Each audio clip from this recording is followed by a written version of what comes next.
Hey there, and welcome to Crime for Sleep. I know you're having trouble falling asleep, so let me keep you company with true crime stories from around the world. Before we dive in, I'm curious, where did you first hear this one? If you enjoy these stories, don't forget to like, comment, and subscribe. Now get comfortable, and let's get into tonight's case. Crime 1. Every surface sparkled, countertops wiped, dishes stacked, not a crumb in sight.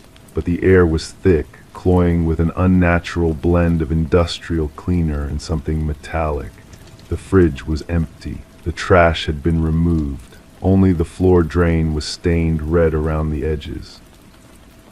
Detective Marlene Russo had seen many crime scenes in her 18 years with the Springfield Police Department, but something about this one made her stomach tighten. It wasn't what was there, it was what wasn't. Sarah Blackwood had been a creature of habit. Everyone said so. The 34-year-old accountant lived alone in the modest bungalow on Sycamore Drive for nearly 7 years. She walked to work at the same time each morning, stopping for coffee at Miller's Cafe. Her neighbor, Eleanor Whitman, watched Sarah water her garden every evening at 6. Sarah called her mother in Oregon every Sunday at 7 p.m. sharp. Until 3 weeks ago, when the calls stopped.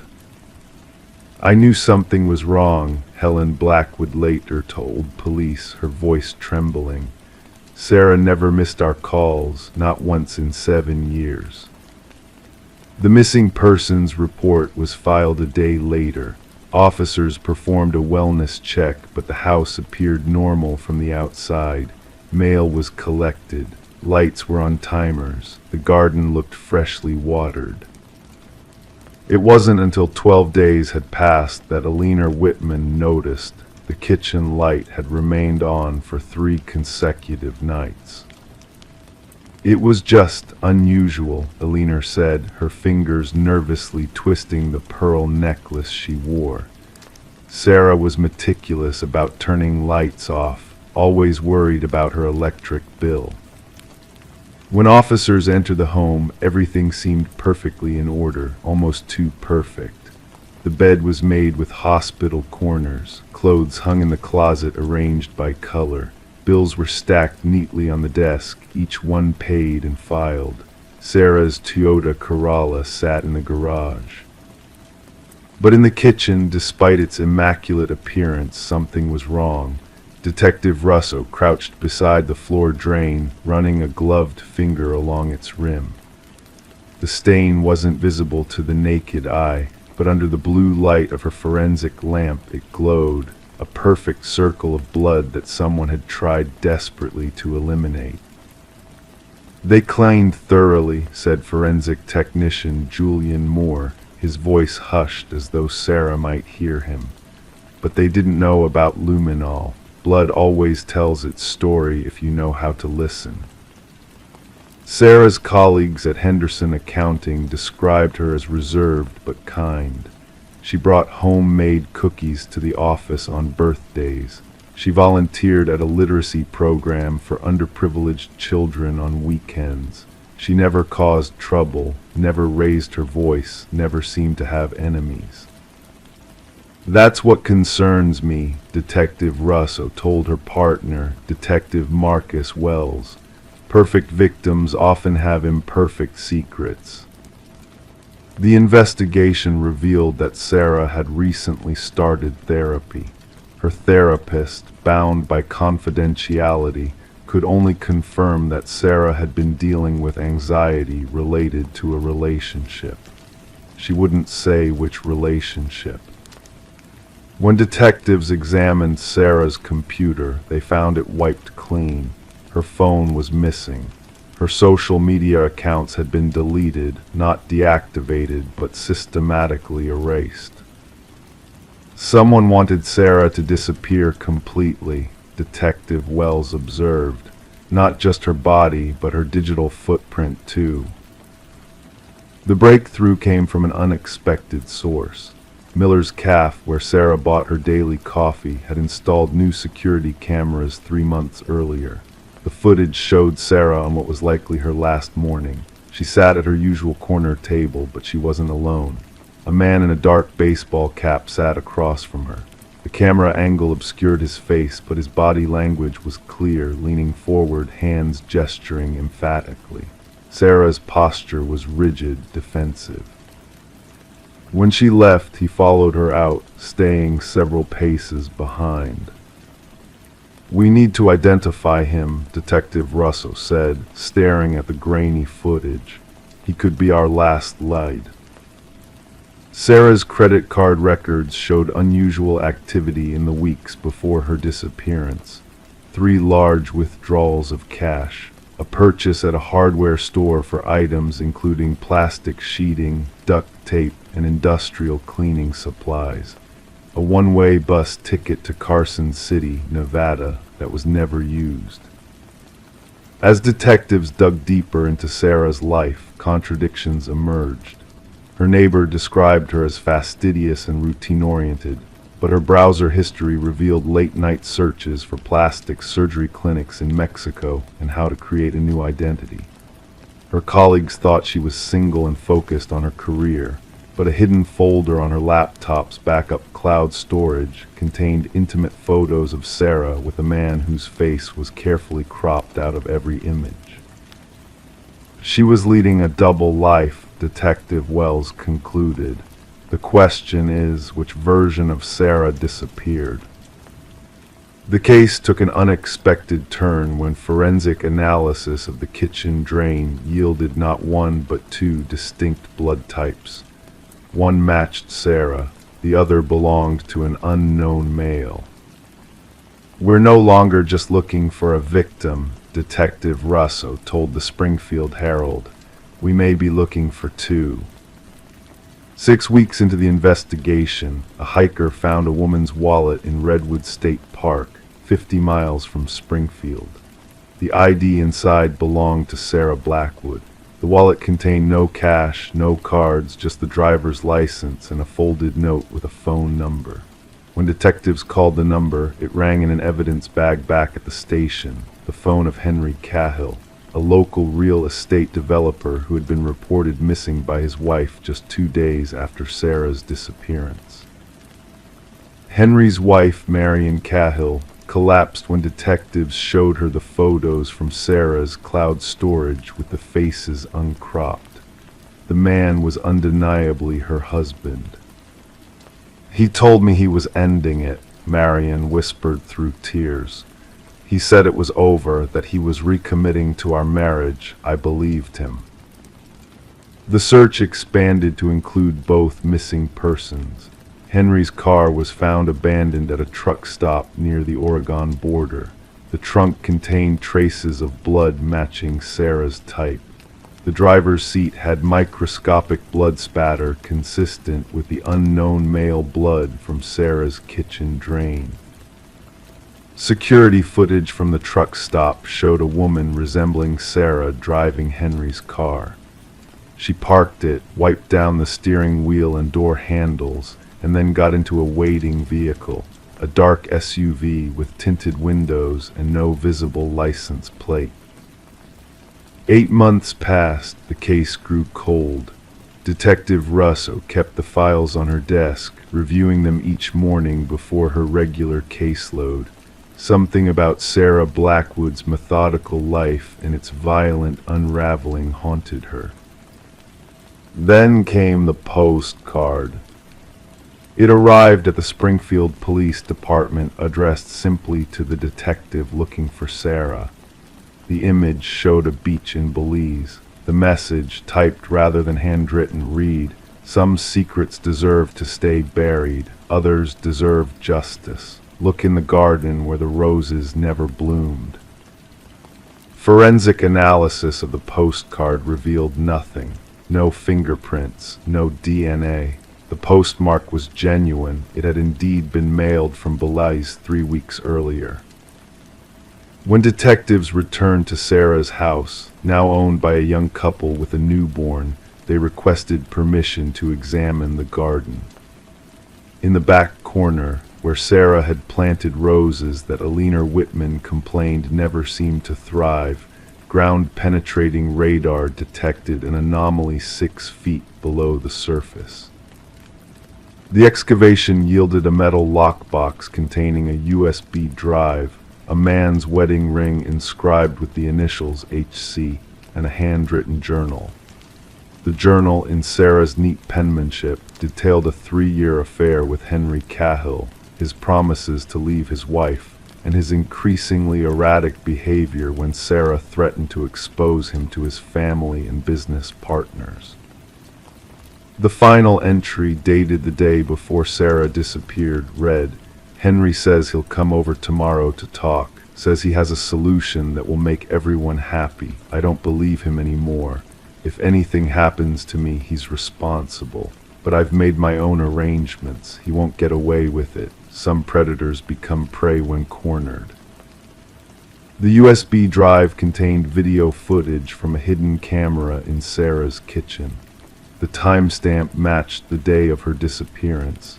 The video showed Henry Cahill arriving at Sarah's house. Their conversation quickly escalated. When Sarah turned to call the police, Henry grabbed a knife from the block on the counter. The struggle was brief but violent. Both were injured.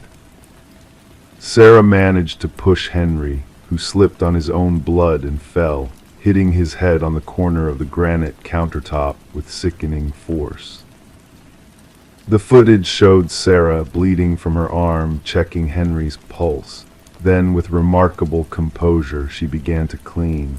She wrapped Henry's body in plastic sheeting she retrieved from the garage. She mopped the floors with bleach. She wiped every surface. Then the footage ended. What happened next remains unknown. Sarah Blackwood has never been found. International law enforcement agencies have pursued leads in Belize, Mexico, and across Central America, but the trail always goes cold. Henry Cahill's body was recovered from beneath the rose garden, wrapped exactly as shown in the video footage, preserved by the plastic sheeting and the clay soil. The Cahill family requested privacy during their time of grief. Marion Cahill moved away from Springfield, reportedly to her sister's home in Arizona. Detective Russo still keeps a photo of Sarah Blackwood on her desk. Not the smiling ID photo from her driver's license, but a still frame from the CAF's security camera on that last morning. In it, Sarah looks directly at the man across from her, her expression a complex mixture of fear and determination. "Some cases don't end," Detective Russo told the Springfield Herald on the 1-year anniversary of the disappearance. "They just change form. We're no longer looking for a victim or a perpetrator. We're looking for a survivor who made a choice." The kitchen in the house on Sycamore Drive has been remodeled by the new owners. The drain has been replaced. The countertops are a different color now. But sometimes, according to the young couple who lives there, when the house is quiet and the air conditioning cycles off, there's a faint smell that comes and goes. A strange mixture of bleach and something else they can't quite identify. Something primal and unsettling. Something like meat. Crime 2, they opened the inn for the first time in a decade. The guest book sat perfectly centered at the check-in desk, pristine, untouched. Every page was blank except for one halfway through. A message written in shaky pencil. She wouldn't let me write my name. The Pinewood Inn had stood at the edge of Lake Tannin since 1937. 3 generations of the Harmon family had maintained its weathered charm and quiet reputation. Located just outside the small town of Millbrook, Vermont, it was the kind of place where families returned year after year for summer vacations, where the wooden floorboards creaked with familiarity and the smell of pine and coffee filled the morning air. Eleanor Harmon had inherited the property from her grandmother in 2009. At 33, she had envisioned a future running the family business with her husband, Daniel. They had plans to modernize parts of the inn while preserving its rustic charm. But that winter, Daniel died suddenly from an undiagnosed heart condition. The grief consumed Alina. 3 months after his funeral, she closed the inn's doors and moved to Boston, leaving the property under minimal maintenance. The inn sat dormant, a shell of memories overlooking the lake's dark waters. Local teenagers occasionally broke in, leaving beer cans and graffiti, but the property remained largely undisturbed, a time capsule of Alina's interrupted life. In November 2019, Morgan Reed, a real estate developer from New York, contacted Alina with an offer to purchase the property. He planned to demolish the structure and build luxury lakeside condominiums. The offer was substantial, and Alina, who had built a new life as a graphic designer in Boston, agreed to return to Millbrook one final time to clear out the family heirlooms before the sale. The temperature hovered just above freezing when Alina arrived on November 17th. The inn looked smaller than she remembered, its white paint peeling, windows clouded with dust. She used her old key, surprised to find it still worked. The door groaned open, revealing the shadowy interior. The power had been shut off for years, so Alina relied on flashlights and the fading afternoon light to navigate.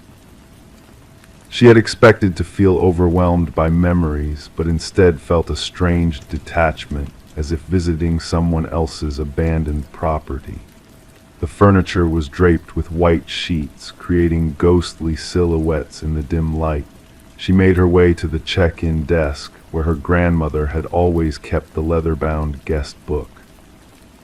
There it was, positioned perfectly at the center of the wooden surface, untouched by dust or time. Alina frowned, trying to remember if she had left it there 10 years ago.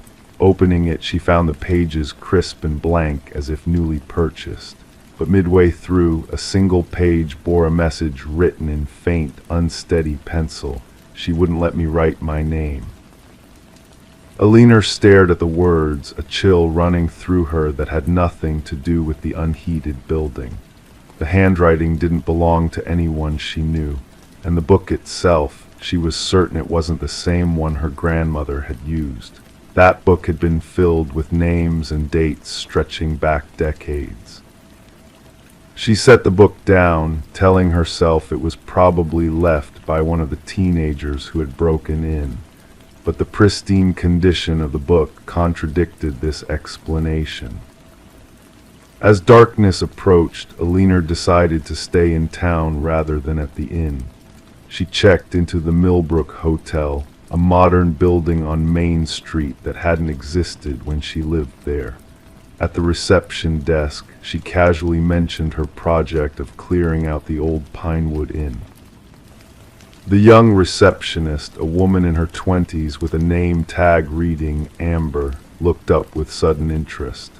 The Harmon Place on Lake Tannin. When Alina confirmed, Amber hesitated before speaking again.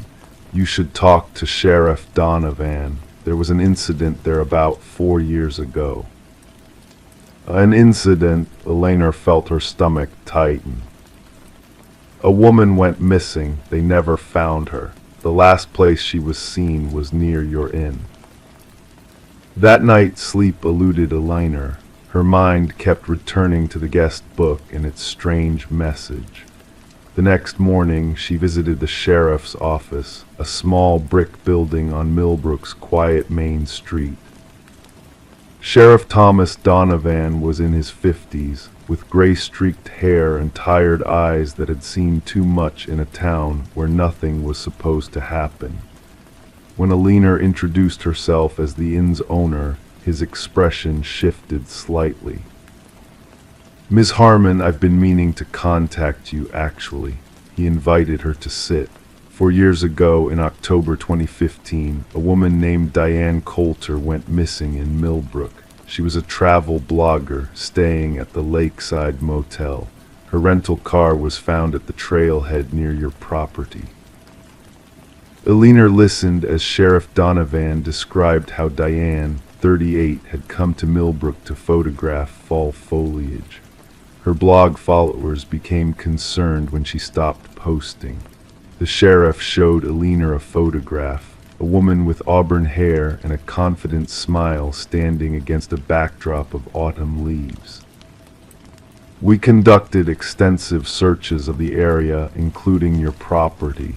I apologize if anything was disturbed. The inn was locked, Alina said, and I haven't been back since 2009. Sheriff Donovan's eyebrows rose slightly. Are you certain? Because we found the inn unlocked when we searched it. Nothing seemed disturbed inside, but it was definitely open. Alina felt a chill return. That's impossible. I locked it myself when I left. Someone's been there, Ms. Harmon. We found fresh coffee grounds in the kitchen trash. The bed in room 7 had been slept in. Room 7, the corner room with the view of both the lake and the surrounding forest. It had always been the most requested accommodation. And there's something else, the sheriff continued. Diane's sister received a postcard from her, postmarked 2 days after she was reported missing. It showed the Pinewood Inn. On the back it said only, "Found the perfect place to stay. She's an interesting host." Eleanor's voice was barely audible, but there was no host. The inn was closed. Later that day, Alina returned to the inn with Sheriff Donovan. They walked through each room methodically. Everything appeared as Alina remembered leaving it, except for room 7. The white sheet that should have covered the bed was folded neatly at the foot. The bed itself was made, but Alina noticed slight depressions in the pillow. "Someone's been sleeping here," she whispered. In the bathroom, they found a hairbrush with strands of auburn hair. In the dresser drawer was a notebook, similar to a journal, but the pages had been torn out. Only the inside cover remained, with a name written in blue ink, Diane Coulter. "I don't understand," Alina said. "How could someone stay here without anyone knowing?" Sheriff Donovan examined the windows and doors for signs of forced entry, but found none. "Is there another key?" he asked. "My grandmother kept spare keys in her office," Alina recalled. They went downstairs to the small room behind the reception desk. The office was undisturbed, dust covering every surface except for the key cabinet on the wall. The glass door was clean, and inside, the hooks for rooms 1 through 14 held keys, but the hook for room 7 was empty. Alina returned to the check-in desk, drawn again to the guest book. She opened it carefully, turning to the page with a pencil message. In the better light of day, she noticed something she'd missed before, a faint impression on the page below, as if someone had pressed hard while writing on the previous page, which had been torn out. "Sheriff, look at this." She angled her flashlight across the page, revealing the impression of what appeared to be a name, Diane. Over the next 3 days, Alina and Sheriff Donovan pieced together a disturbing scenario. Diane Coulter had somehow gained entry to the inn, possibly finding a hidden key or the building unlocked. She had stayed in room 7, making herself at home in the abandoned property. But someone else had been there too. A search of the surrounding property revealed Diane's camera buried under leaves near the edge of the forest. The memory card was missing. Her rental car keys were found in the kitchen drawer. Most disturbing was what they discovered in the basement. A small room that had once been used for storage had been converted into what appeared to be living quarters. A cot with blankets, a hot plate, canned food, and pinned to the wall, photographs of the inn from various angles, all taken at night. Someone had been living in the basement of the closed inn for what appeared to be years. The local newspaper archives revealed 3 other missing persons cases in the surrounding area between 2010 and 2018. All visitors to the region. None were ever found. Alina couldn't bring herself to stay in Millbrook any longer. She arranged for her family heirlooms to be packed and shipped to Boston. The sale to Morgan Reed was put on hold indefinitely as the property became the center of an ongoing investigation. Before leaving, Alina took one final walk through the inn. In room 7, she stood at the window overlooking the lake. The water was dark and still, reflecting the gray November sky. She tried to imagine Diane Coulter standing in the same spot, perhaps admiring the view before something or someone interrupted her stay. As she turned to leave, she noticed something carved into the wooden window frame, partially hidden by the curtain. Small but distinct letters that formed 2 words, "Help me." The inn remains empty today. Sheriff Donovan continues to investigate the disappearance of Diane Coulter and the other missing visitors. The guest book sits in an evidence locker at the Millbrook Police Department. Alina Harmon never returned to Millbrook. She changed her last name and moved to California, where she rarely speaks of the family property by the lake. And sometimes local residents driving past the old Pinewood Inn at night claim they can see a light in the window of room 7, though the electricity has long been disconnected. A soft, amber glow that appears and disappears, as if someone is moving through the room with a candle. Someone who doesn't want to write their name in the guest book. Crime 3, it throbbed slightly beneath the upholstery. At first they blamed imagination, bad lighting, soft floorboards, but when they leaned in close they heard it, a faint rhythm, slow and irregular. They cut into the cushion and found tubing, real veins, and something still moving under the stuffing. Detective Sarah Lawson had been with the Redwood County Sheriff's Department for 15 years. She'd seen the aftermath of domestic disputes gone violent, hunting accidents, drug deals that ended in bloodshed. But nothing in her career had prepared her for what awaited in the modest split-level home at 472 Oakwood Drive. The call had come in on a Tuesday morning in late October. The air outside had just begun to take on that particular crispness that signals the true arrival of fall in northern Minnesota. Sarah had been sipping coffee, reviewing paperwork from a recent string of mailbox vandalisms when dispatch radioed. A wellness check request from a concerned sister who hadn't heard from her brother in 2 weeks. Raymond Miller was 43, a furniture restoration specialist who worked from his home workshop in the basement. Neighbors described him as quiet but pleasant, the kind of man who would wave from his driveway but rarely stop to chat. He lived alone after his divorce 3 years prior, and his ex-wife had relocated to Arizona with their teenage son. The sister, Diane Calloway, had driven from Duluth that morning after Raymond failed to show up for their mother's 70th birthday dinner the previous weekend. When repeated calls went unanswered, she'd finally made the 90-minute drive to check on him. "His car's in the garage," Diane told Sarah, hugging herself against the autumn chill. "All the lights are off. He always keeps a lamp on in the living room, even during the day. Says it makes the place feel less empty." Sarah nodded, jotting notes. "When's the last time you spoke with him?"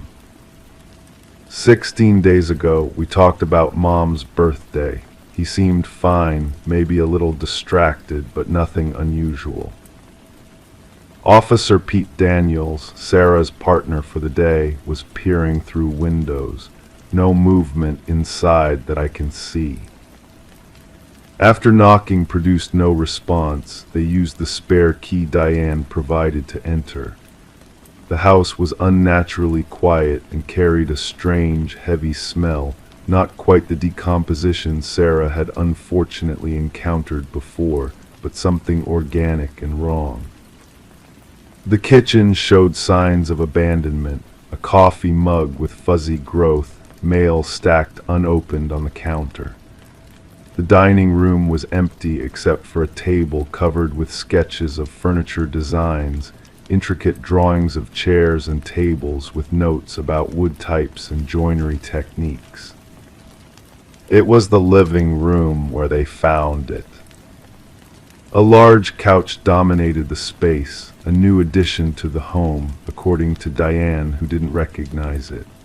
The piece was striking, a curved Victorian-style settee reupholstered in a deep burgundy velvet. It looked out of place in the otherwise modest ranch home with its beige carpet and plain walls. "That's strange," Diane whispered. "Ray works on antiques for clients, but he never brings them upstairs from his workshop." Sarah approached the couch, drawn by something she couldn't quite identify. That's when she noticed the subtle movement, a barely perceptible rhythm beneath the fabric, like something breathing. At first, she dismissed it as a trick of light or perhaps the settling of new upholstery. But then she saw the stain. Along the seam where the back cushion met the seat, a dark patch was slowly spreading. Sarah leaned closer and realized with a start that it was wet, fresh, not old. And when she gently pressed a gloved finger against it, the couch seemed to respond with a pulse of its own. "Pete," she called quietly, "I need you over here. Bring the camera." What followed would become the central mystery that haunted Redwood County for years. When they carefully cut into the upholstery, they discovered a complex network of clear plastic tubing running throughout the couch's frame. The tubes contained a dark red fluid that was indeed pulsing, pushed by a small mechanical pump hidden in the couch's base. But it was what they found inside the hollowed-out cushions that caused Officer Daniels to stumble back and Diane to collapse in the hallway. Human tissue, carefully preserved and integrated into the furniture's structure. Raymond Miller was nowhere in the house. His basement workshop, however, told a disturbing story. The space was immaculate, tools organized with obsessive precision, sketches pinned to corkboards showing increasingly bizarre furniture designs that incorporated organic elements. One drawing, dated just 3 weeks earlier, showed the very couch they'd found upstairs with annotations that chilled Sarah's blood: self-sustaining piece, circulatory system complete, host integration next phase. The investigation revealed that Raymond had been experimenting with his craft for months, perhaps years. His internet search history showed research into organ preservation, circulatory systems, and medical equipment. Receipts found in a meticulously maintained ledger showed purchases of surgical supplies from medical surplus vendors. 4 days into the investigation, they found a storage unit registered in Raymond's name. Inside were 3 more pieces: a wingback chair, an ottoman, and a small side table, all exhibiting similar modifications. Tests confirmed the presence of human DNA in all the pieces.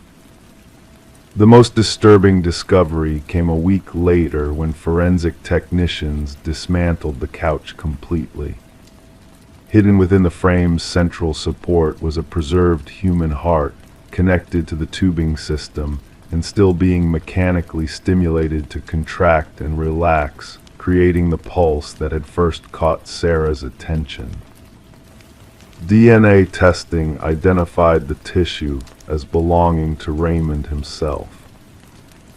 Yet Raymond's body was never found. No blood evidence suggested violence in the home or workshop. His passport remained in his desk drawer, his bank accounts untouched. His car sat in the garage with a quarter tank of gas and nothing unusual inside. The working theory evolved as the evidence accumulated.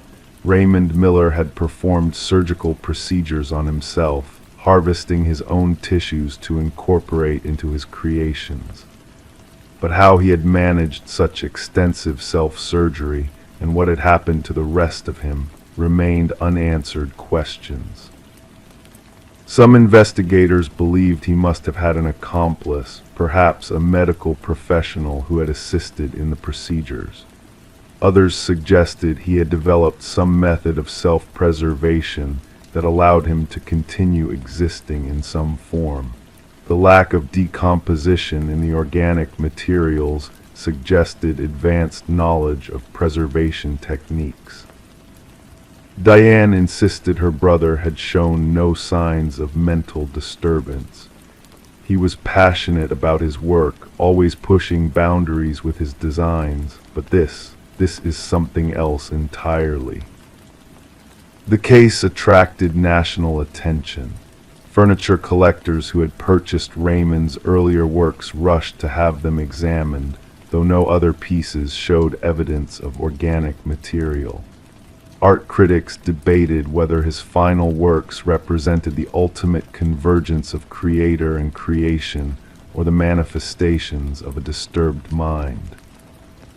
As weeks turned to months, the investigation stalled.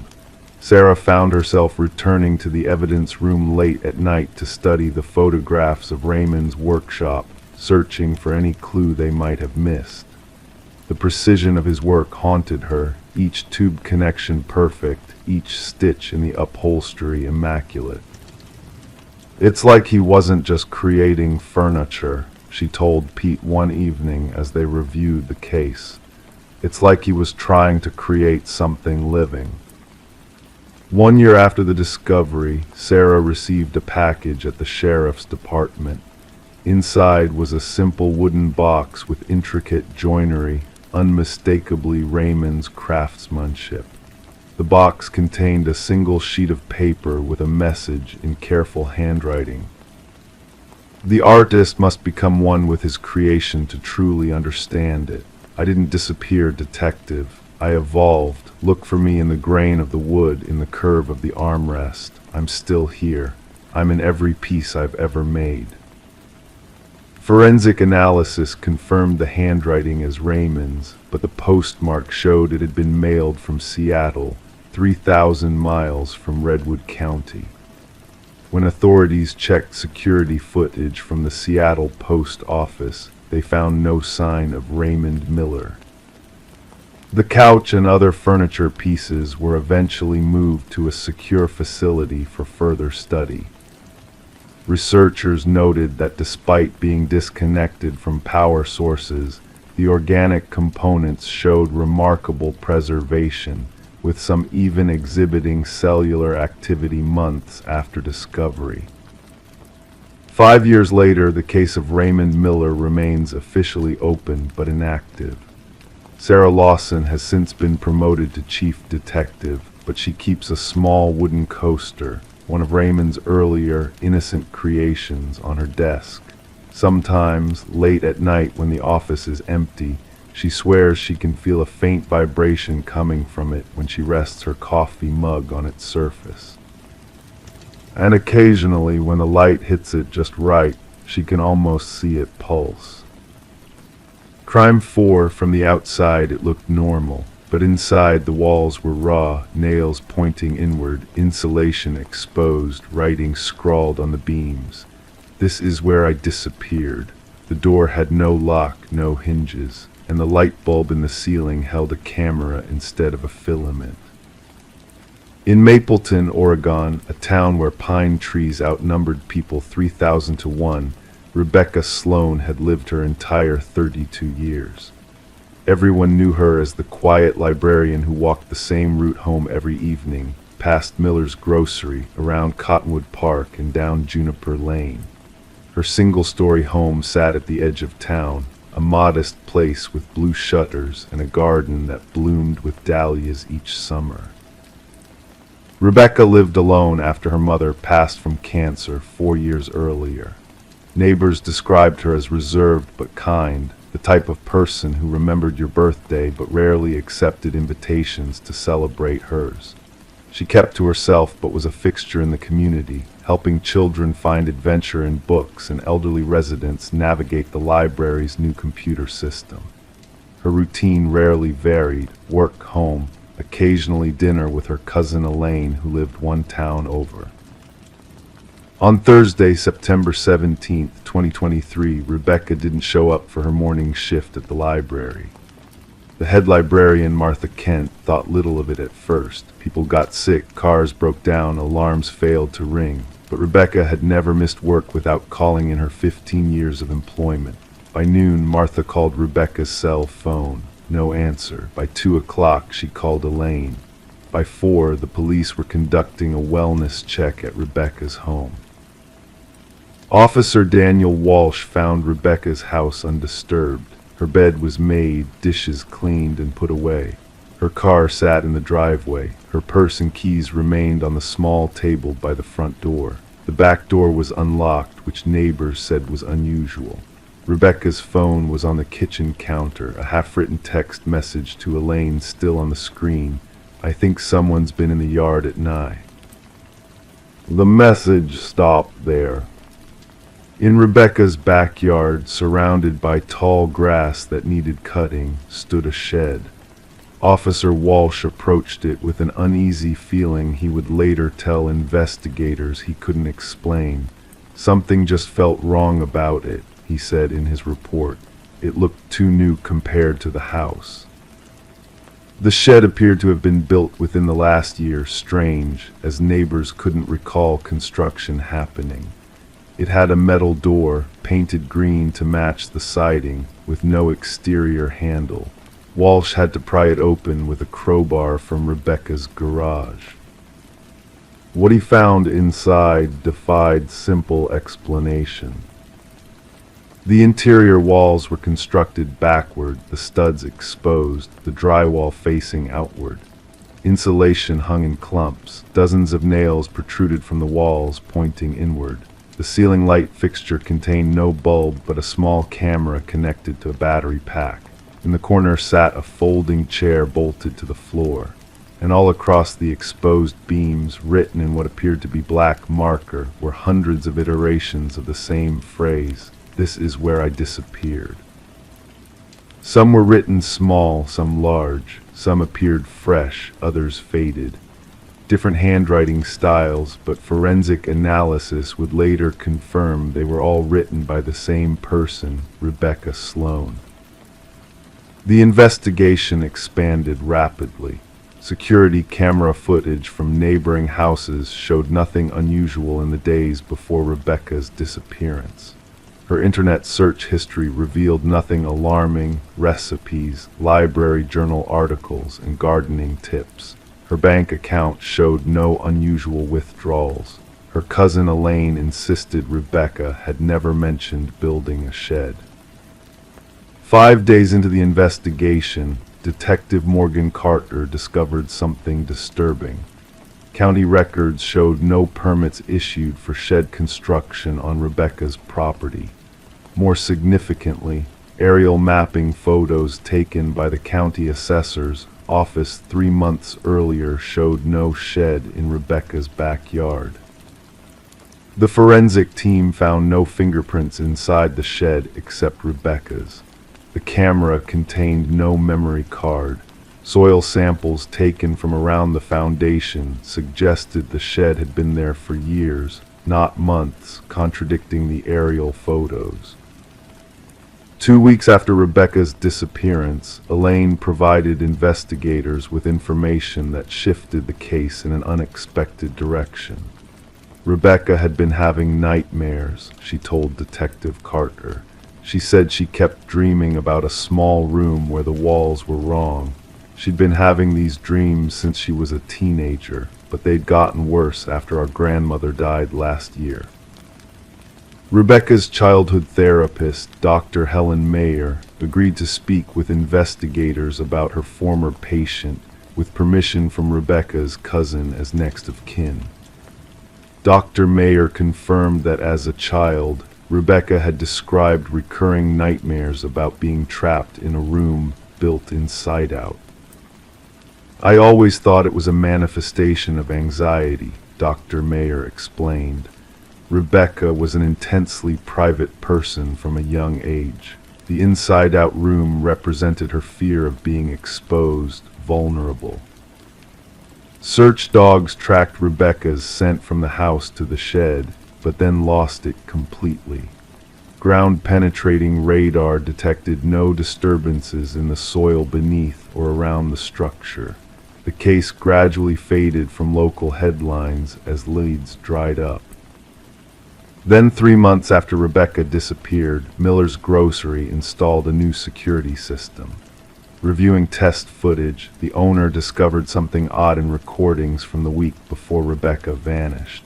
The footage showed Rebecca walking her usual route home, but she was being followed approximately 20 yards behind by a tall figure in dark clothing.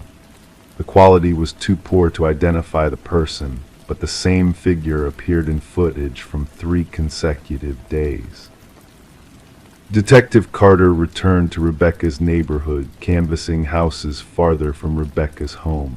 2 blocks away, he found Jerome Fisher, a retiree who spent most days tending his elaborate garden. Fisher recalled seeing a white van parked near Rebecca's house several times in August. "I thought it was a contractor," he said. "Saw a man unloading lumber once, assumed she was having work done." Fisher's description of the man was vague, medium-height, baseball cap, work clothes, but he remembered part of the company name on the van, something construction, started with an L, I think. A search of local construction companies turned up Lakeside Construction, owned by Thomas Green. Green had no criminal record, but a background check revealed he had once been questioned regarding the disappearance of a woman in Seattle 7 years earlier. That case remained unsolved. When questioned, Green denied knowing Rebecca or working on her property. His alibi for the week before her disappearance checked out. He'd been overseeing a project in Portland. His employees all verified his whereabouts. The investigation again hit a wall. 6 months after Rebecca vanished, a library patron returned a book that had been checked out for over a year. Inside, marking page 247, was a bookmark with Rebecca's handwriting. It contained a list of dates spanning the previous 5 years, and an address in Burnside, a town 30 miles north of Mapleton. The address led to an abandoned warehouse. Inside, investigators found no sign of Rebecca, but discovered a room in the back with walls constructed inside out, identical to the shed in her yard. Written on one beam was, "This is where I will disappear," in handwriting matching Rebecca's. Property records showed the warehouse had been purchased 7 years earlier by a shell company that Detective Carter traced back to Green's cousin. When confronted with this information, Green continued to deny involvement but couldn't explain the connection. The investigation continues today. Rebecca Sloan remains missing. The shed still stands in her backyard, a bizarre monument to an unsolved mystery. Locals avoid walking past her house at night. Occasionally, someone reports seeing lights in the shed after dark, though police investigations find nothing. The camera that hung where a light bulb should be was removed as evidence, but officers who drive by sometimes swear they see a small red light blinking from the ceiling. The question that haunts investigators: did Rebecca build the shed herself, manifesting her nightmares into reality through some psychological break, or did someone else construct it, someone who knew her deepest fears and used them against her? The walls remain, nails pointing inward. The writing fades but doesn't disappear. And somewhere, perhaps, Rebecca knows the answer to the mystery of the shed that was built inside out. Crime 5, no matter how hard they pulled, the dog planted its feet and growled, not at the house itself, but at the doorway. Inside, everything was untouched, nothing missing, nothing broken. Except one thing: the front mat was gone, and in its place, someone had scratched the outline of a body into the porch wood. In the small town of Millfield, Minnesota, everyone knew Sarah Brennan. She was the kind of person who remembered your birthday, who brought soup when you were sick, who volunteered at the animal shelter every Saturday morning without fail. At 42, she had lived alone since her divorce 5 years earlier, finding contentment in her modest two-bedroom house on Willow Lane. Her golden retriever, Cooper, had been her faithful companion since he was a puppy, a gift from her ex-husband during happier times. Sarah worked as a librarian at the local public library, a position she had held for nearly 15 years. Her colleagues described her as methodical, quiet but warm, someone who found joy in organizing and helping others navigate the stacks. Her routine rarely varied: work during the week, volunteering on Saturdays, church on Sundays, and long walks with Cooper in the evenings, regardless of the weather. Sarah was like clockwork, remembered Alina Whitley, her neighbor of 7 years. You could set your watch by when she'd walk Cooper past my house. 7:15 in the morning, 6:30 in the evening. Never changed, not even when it rained. It was this predictability that made her absence so immediately noticeable on Tuesday, October 12, 2021. When Sarah didn't show up for her morning shift at the library, her coworker Meredith Dolan called her cell phone. No answer. She tried again during lunch. Still nothing. It wasn't like her at all, Meredith later told investigators. Sarah never missed work, not once in all the years I'd known her. She didn't even take sick days. By 3 o'clock that afternoon, concern had grown enough for Meredith to drive to Sarah's house after her shift ended. Sarah's blue Honda Civic was in the driveway.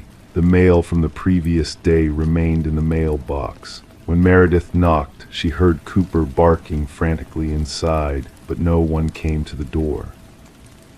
After another hour of unanswered calls and growing anxiety, Meredith contacted the local police department.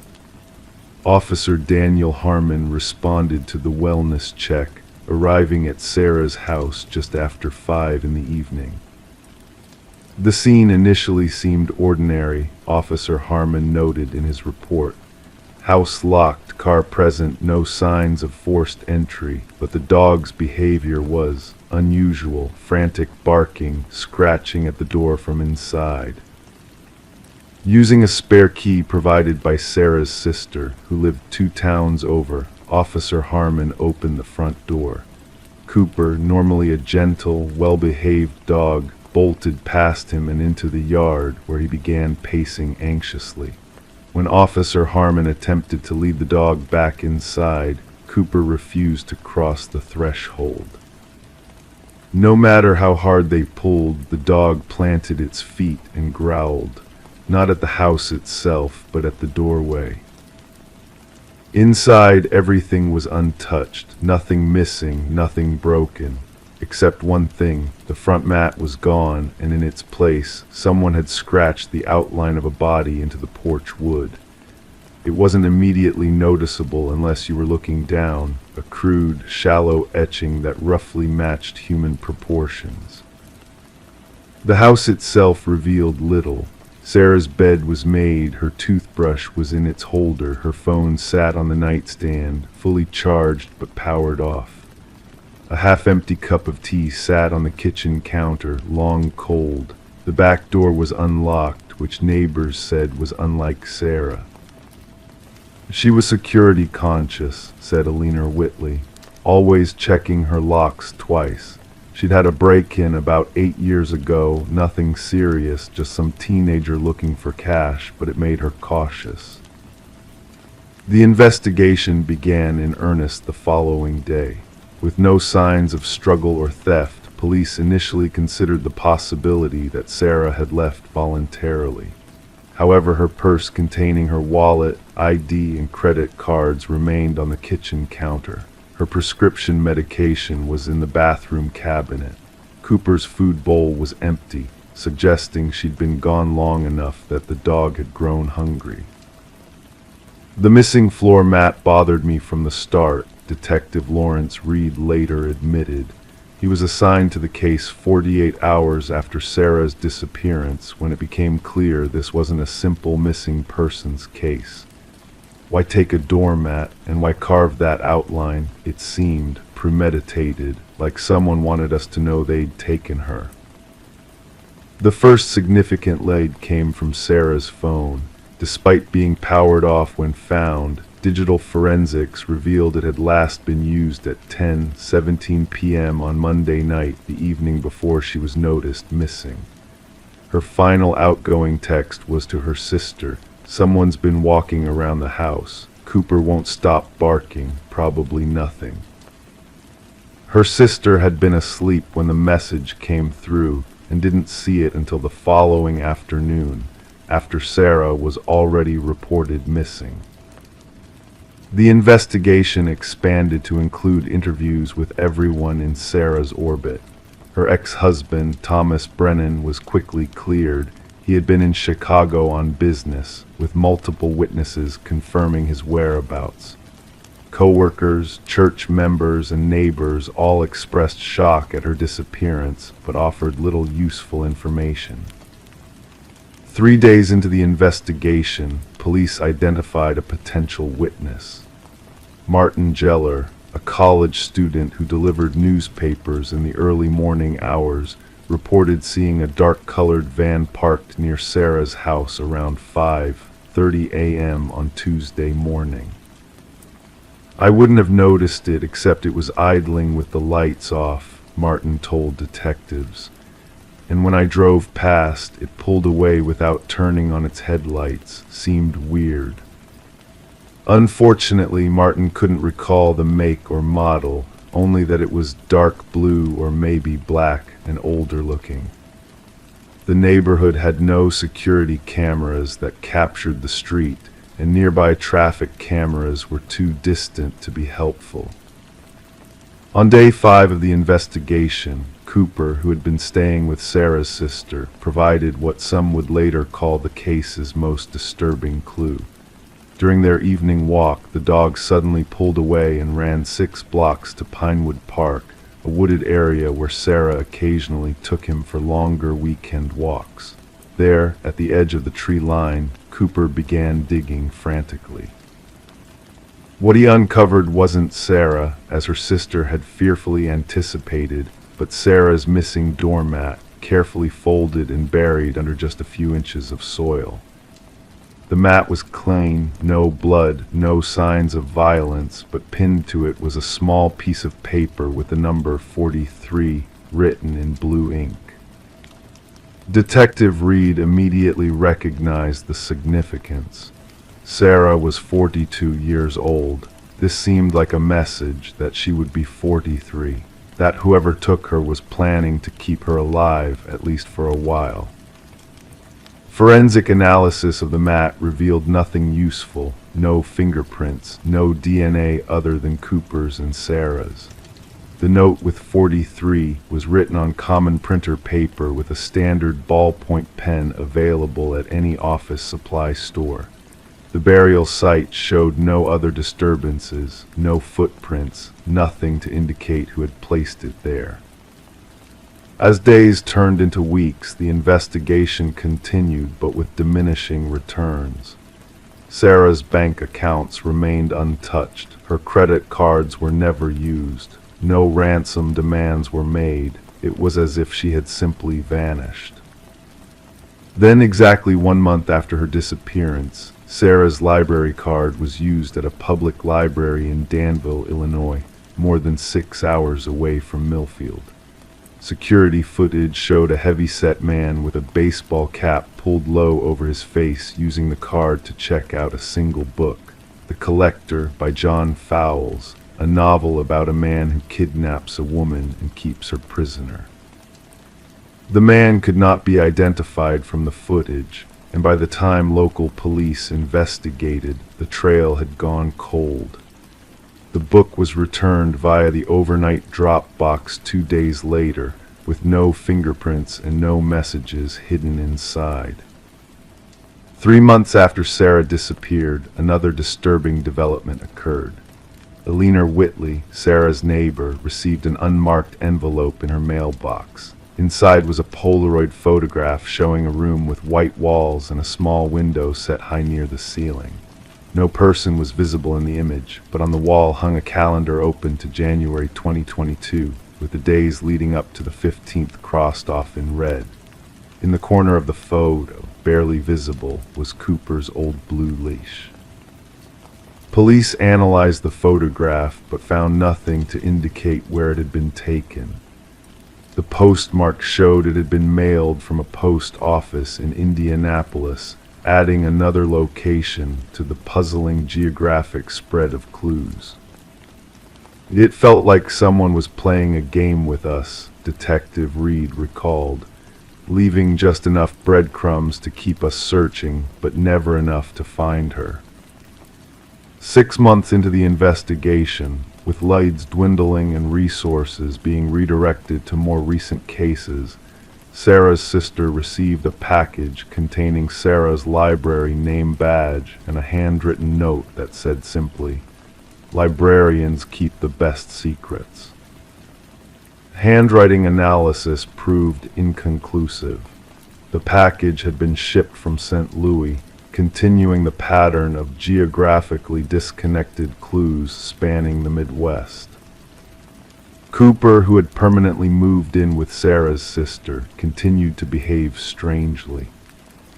On the anniversary of Sarah's disappearance, he escaped from the yard and was found hours later sitting in front of Sarah's old house, which had remained empty, the family unable to bring themselves to sell it.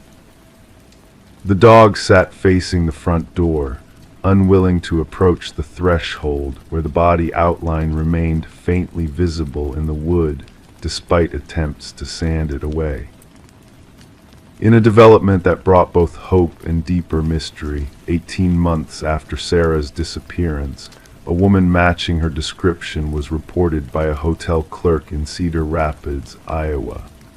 The woman had checked in under the name Alina Whitley, Sarah's neighbor's name, and paid cash for a single night's stay. Security footage confirmed a striking resemblance to Sarah, though the woman's hair was cut short and dyed darker. She appeared thin but moved without obvious distress or coercion. No one was seen accompanying her. By the time investigators arrived, she had checked out, leaving behind nothing except a library card application form in the desk drawer, unfilled except for the age field where 43 was circled. To this day, Sarah Brennan remains officially classified as a missing person. The investigation continues, but with decreasing activity as years pass. Her house on Willow Lane was eventually sold to a young couple who reported no unusual occurrences, except that their dog, like many others walked past the property, consistently refuses to approach the front door. Cooper lived out his remaining years with Sarah's sister, and on quiet nights, she would sometimes find him staring out the window, ears perked, as if listening for the sound of familiar footsteps that never came. In the small town of Millfield, some believe Sarah started a new life somewhere far away. Others fear a darker fate. But most troubling are the occasional reports from across the Midwest, a library card application submitted with her name but a different address, a donation to an animal shelter made in her honor, a book about missing persons anonymously sent to the Millfield Library each year on the anniversary of her disappearance. And always the same number appears somewhere, 43, 44, 45, counting upward with each passing year, as if someone is keeping careful track of the birthdays Sarah never got to celebrate at home. Crime 6, it was audio only, basic, but it still played sounds in the night, soft singing, footsteps pacing slowly. The baby wasn't in the crib, hadn't been for weeks, and when they dismantled the device, they found something crammed inside, a tiny jawbone wrapped in gauze. The Harrisons moved to Pinewood Creek, Pennsylvania in early spring of 2017. Rebecca and Michael, both in their mid-30s, had left behind the congestion of Philadelphia for the peaceful quiet of a small-town existence. They brought with them their 6-month-old daughter, Lily, a cherubic infant with eyes like polished river stones and a laugh that seemed to rise from somewhere impossibly deep within her tiny frame.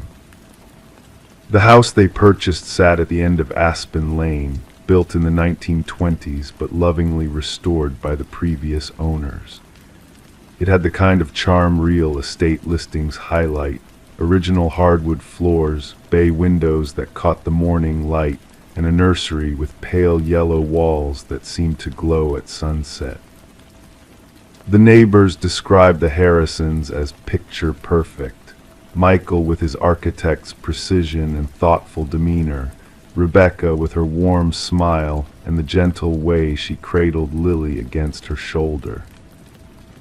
3 months after moving in, Rebecca returned to her part-time position as a pediatric nurse. Michael, who worked remotely as a structural engineer, adjusted his schedule to care for Lily during the mornings. They hired a local woman named Elaine Mercer to watch Lily 3 afternoons a week. Elaine was 62, a grandmother herself, with references that stretched back 20 years. The arrangement seemed ideal. The baby monitor was a simple model, no video feed, just audio, with a range that covered the entire house. Rebecca had wanted one with a camera, but Michael insisted this was sufficient. "We can hear her just fine," he'd said. "Besides, we're never more than a few steps away." September arrived with unusually cool nights. The maple trees that line their street began dropping leaves early that year. It was on one of these crisp nights that Rebecca first noticed something peculiar about the baby monitor.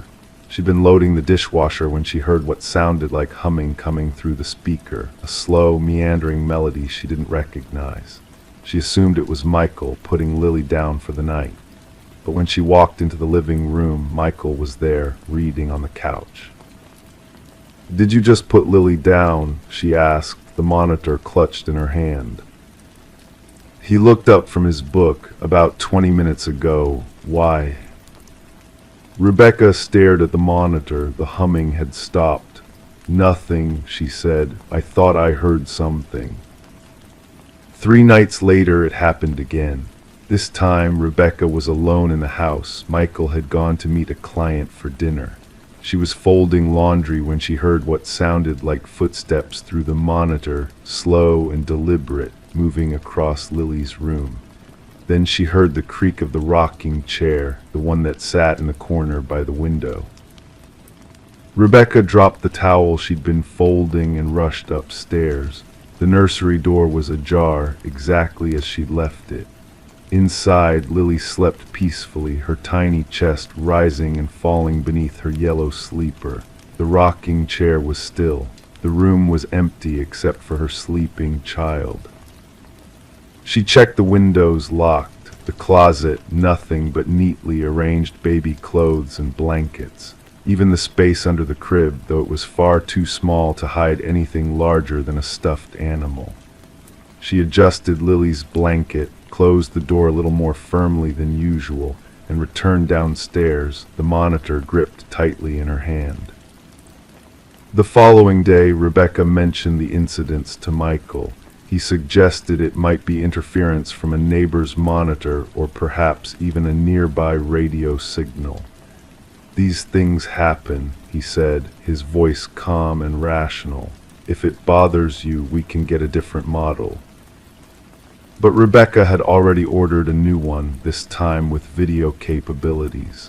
It arrived 2 days later, a slake white unit with night vision and temperature sensors. She placed the old monitor in the drawer of her bedside table, intending to donate it later. That night they used the new monitor. Rebecca watched the video feed intermittently, reassured by the visual confirmation of her sleeping daughter. But at 2:17 a.m. she woke with a start. From the drawer of her nightstand came a sound, soft singing, a woman's voice, the words indistinct but the melody slow and haunting. She opened the drawer with trembling fingers. The old monitor, which should have been unplugged, which should have been silent, was emitting the faint sound of someone singing a lullaby. Michael woke at her sharp intake of breath. "Becca, what's wrong?" "The old monitor," she whispered, holding it up for him to see. "It's making noise. It's not even plugged in." He took it from her, examining it in the dim light from their bedside lamp. "Battery backup," he said finally. "Some models have them. It must be picking up interference." But there was no battery compartment, and when Michael pressed the power button, nothing happened. The monitor was dead in his hands, silent, unresponsive. "You must have been dreaming," he said gently, placing it back in the drawer. "Try to get some sleep." But Rebecca couldn't forget what she'd heard. The next morning, while Michael took Lily for a walk, she removed the old monitor from the drawer. She turned it over in her hands, examining every inch of its plastic casing. Something rattled inside, something loose. Using a small screwdriver from Michael's toolbox, she carefully removed the 4 tiny screws holding the device together. What she found inside would later become central to the investigation. Lodged between the speaker and the circuit board was a small piece of bone, a partial human jawbone, no larger than a quarter, wrapped in a square of yellowed gauze. Later analysis would determine it belonged to a child between the ages of 2 and 4. Later still, forensic anthropologists would date it to approximately 30 years earlier. The discovery sent ripples through Pinewood Creek. Police searched the Harrison home thoroughly, removing sections of drywall, lifting floorboards in the nursery. They found nothing else. But when they expanded their search to include property records, they uncovered a disturbing connection. Elaine Mercer, the babysitter, had grown up in that very house in the 1980s. Her younger brother, Jeffrey Mercer, had disappeared in 1989 at the age of 3. The case had gone cold after a 6-month investigation yielded no leads. When questioned, Elaine denied any knowledge of the bone fragment. She claimed she had never recognized the house when she came to babysit, that she had moved away when she was just 14, and the memory of her childhood home had faded. But her hands trembled when she said this, and the detective noted in his report that she refused to look at the photographs of the nursery. The investigation continued for months. Ground-penetrating radar detected anomalies in the backyard, leading to an excavation that uncovered children's toys from the 1980s buried nearly 3 feet down, but no human remains. The case stalled without sufficient evidence to charge anyone. The Harrisons moved away before Christmas, unable to live with the weight of what had been found in their home. They never spoke publicly about whether they had heard the singing or footsteps again, though neighbors reported seeing lights in the nursery at odd hours during their final weeks in the house. Elaine Mercer still lives in Pinewood Creek. She no longer babysits. Occasionally, someone will see her walking slowly past the house on Aspen Lane, her eyes fixed on the nursery window. If anyone asks what she's looking at, she simply says she's remembering. She never specifies what. The old baby monitor was logged into evidence, where it remains to this day. The technicians who examined it could find no explanation for how it could have produced sound without power. The bone fragment was eventually determined to be consistent with the estimated age of Jeffrey Mercer at the time of his disappearance, but DNA testing was inconclusive due to degradation. Sometimes late at night, the officer on duty at the evidence lockup will claim they hear something from the sealed box where the monitor is stored, a soft humming, like someone singing a child to sleep. But when they open the box to check, the monitor is always exactly as it was left, silent, still, keeping its secrets. And in Pinewood Creek, parents now opt for video monitors exclusively. though some claim, in hushed voices over coffee or wine, that even those sometimes pick up things that shouldn't be there. A shadow moving across an empty room, or a figure sitting in a rocking chair, watching over a child who isn't theirs. Crime 7. In the small town of Millfield, Pennsylvania, mornings arrived with a certain predictability. September 2018 brought crisp air that cut through summer's lingering warmth, and for Elaine Mercer, it meant returning to her 4th year of teaching high school English. At 42, Elaine had established herself as a fixture in the community, respected, well-liked, dependable. Her modest 2-bedroom house on Sycamore Lane sat just 3 blocks from Millfield High School. Every weekday, she would leave at precisely 7:15 a.m., coffee thermos in hand, her leather messenger bag slung over her shoulder. The walk took 12 minutes, and neighbors would set their watches by her passing. Elaine appreciated routine, found comfort in its predictability. What her colleagues knew about Elaine's personal life came in careful fragments. She had divorced 8 years earlier, maintained cordial but distant relations with her ex-husband who had relocated to Pittsburgh. She had no children but doted on her sister's twins who lived an hour away. Weekends often found her hiking the trails around Coldwater Creek, a secluded natural area just outside town limits. She'd been photographing wildflowers there for a planned local field guide. She kept to herself but wasn't exactly private, recalled Linda Hoffman, who taught mathematics in the classroom adjacent to Elaine's. She just seemed content with her own company. On Friday, October 5th, Elaine dismissed her final class of the day, AP Literature, at 3:15 p.m. Security footage showed her leaving the building at 4:07 p.m., slightly later than usual. The camera captured her retrieving something from her mailbox in the teacher's lounge before exiting through the east doors. She wore khaki pants, a navy cardigan, and carried her familiar brown messenger bag. She appeared unhurried, ordinary. That evening, Elaine called her sister Catherine, as she did every Friday at 7:30 p.m. The conversation lasted 23 minutes, during which they discussed Catherine's children, an upcoming faculty meeting Elaine was dreading, and plans for Thanksgiving. Catherine would later describe the call as completely normal. Elaine mentioned looking forward to hiking at Coldwater Creek the following morning. This was the last verified contact anyone had with Elaine Mercer. Saturday morning dawned clear and cool. Elaine's car, a gray 2015 Toyota Corolla, remained in her driveway.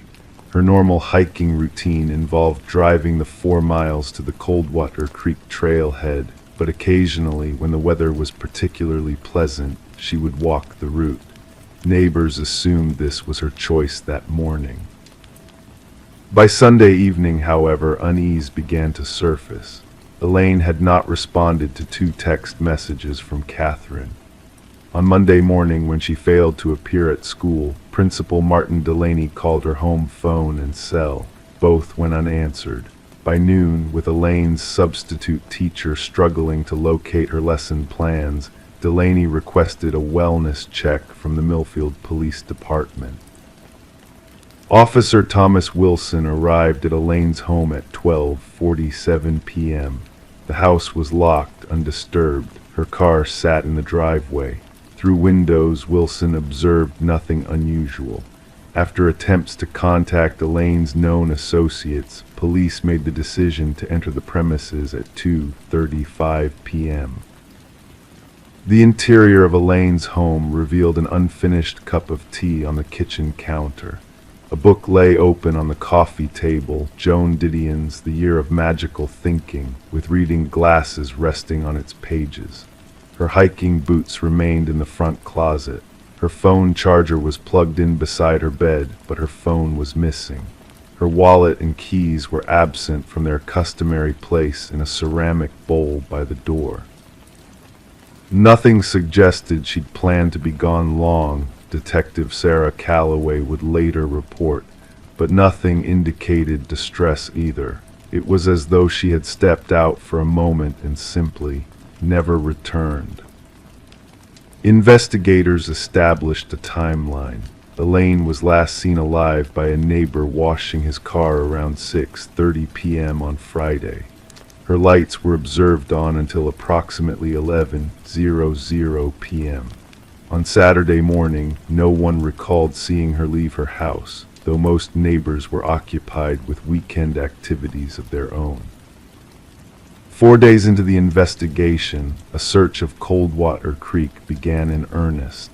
The area comprised over 20 miles of hiking trails through densely wooded terrain, with the eponymous creek running through its center.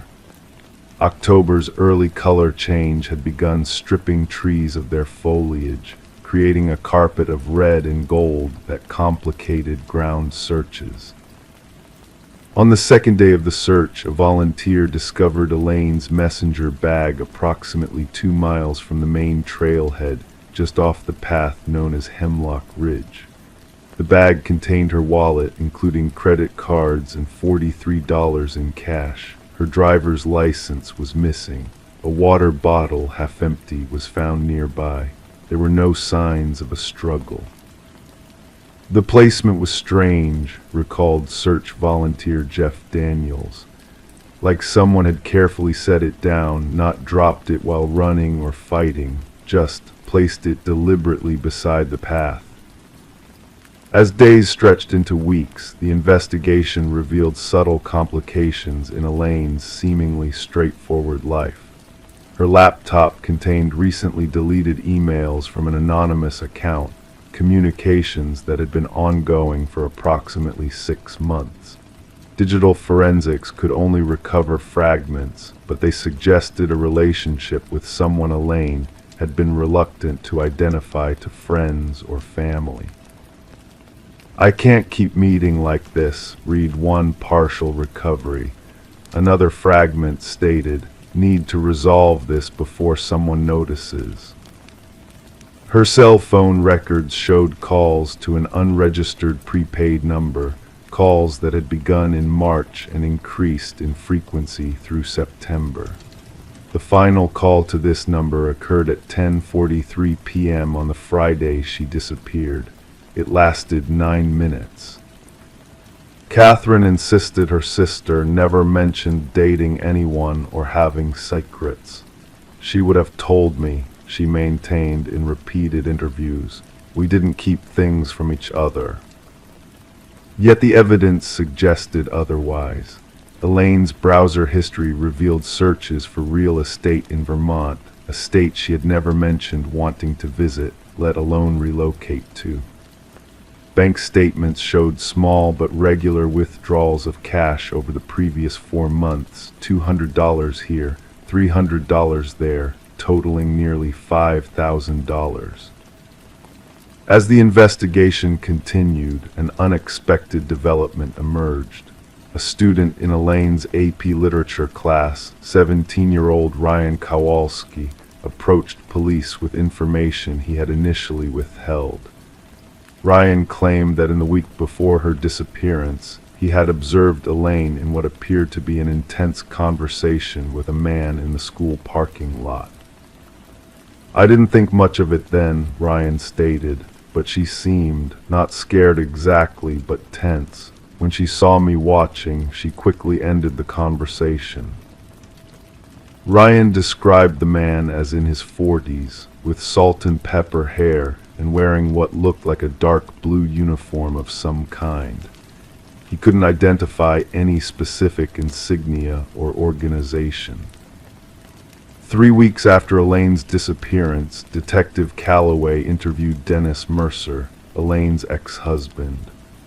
Though initially uncooperative, Dennis eventually acknowledged that Elaine had contacted him twice in September, the first communications they'd had in nearly 2 years. "She asked about our old summer cabin," Dennis stated. "Wanted to know if I still had the deed or if I'd sold it after the divorce." The cabin, located near Hartsville, Vermont, had been awarded to Dennis in their divorce settlement but had remained largely unused since. When investigators visited the property, they found no evidence Elaine had been there recently. However, they discovered something unexpected. The cabin had been broken into approximately 3 weeks earlier. Nothing appeared to be missing. 6 weeks into the investigation, with leads diminishing, an anonymous tip directed police to examine footage from a gas station in Lacketton, some 30 miles north of Millfield. The grainy security video showed a woman resembling Elaine purchasing coffee at 5:42 a.m. on the Saturday morning after her disappearance. She was accompanied by an unidentified male, matching the general description Ryan Kowalski had provided. The quality of the footage made positive identification impossible. The case took another turn when Catherine revealed something she had initially dismissed as irrelevant. In their final phone conversation, Elaine had mentioned finding an old photograph in a book at the school library, a photograph she claimed changed everything. Catherine had assumed Elaine was being metaphorical, discussing literature as she often did. A thorough search of the school library yielded nothing unusual. However, in Elaine's classroom desk, investigators discovered a photocopy of a newspaper clipping from 1973.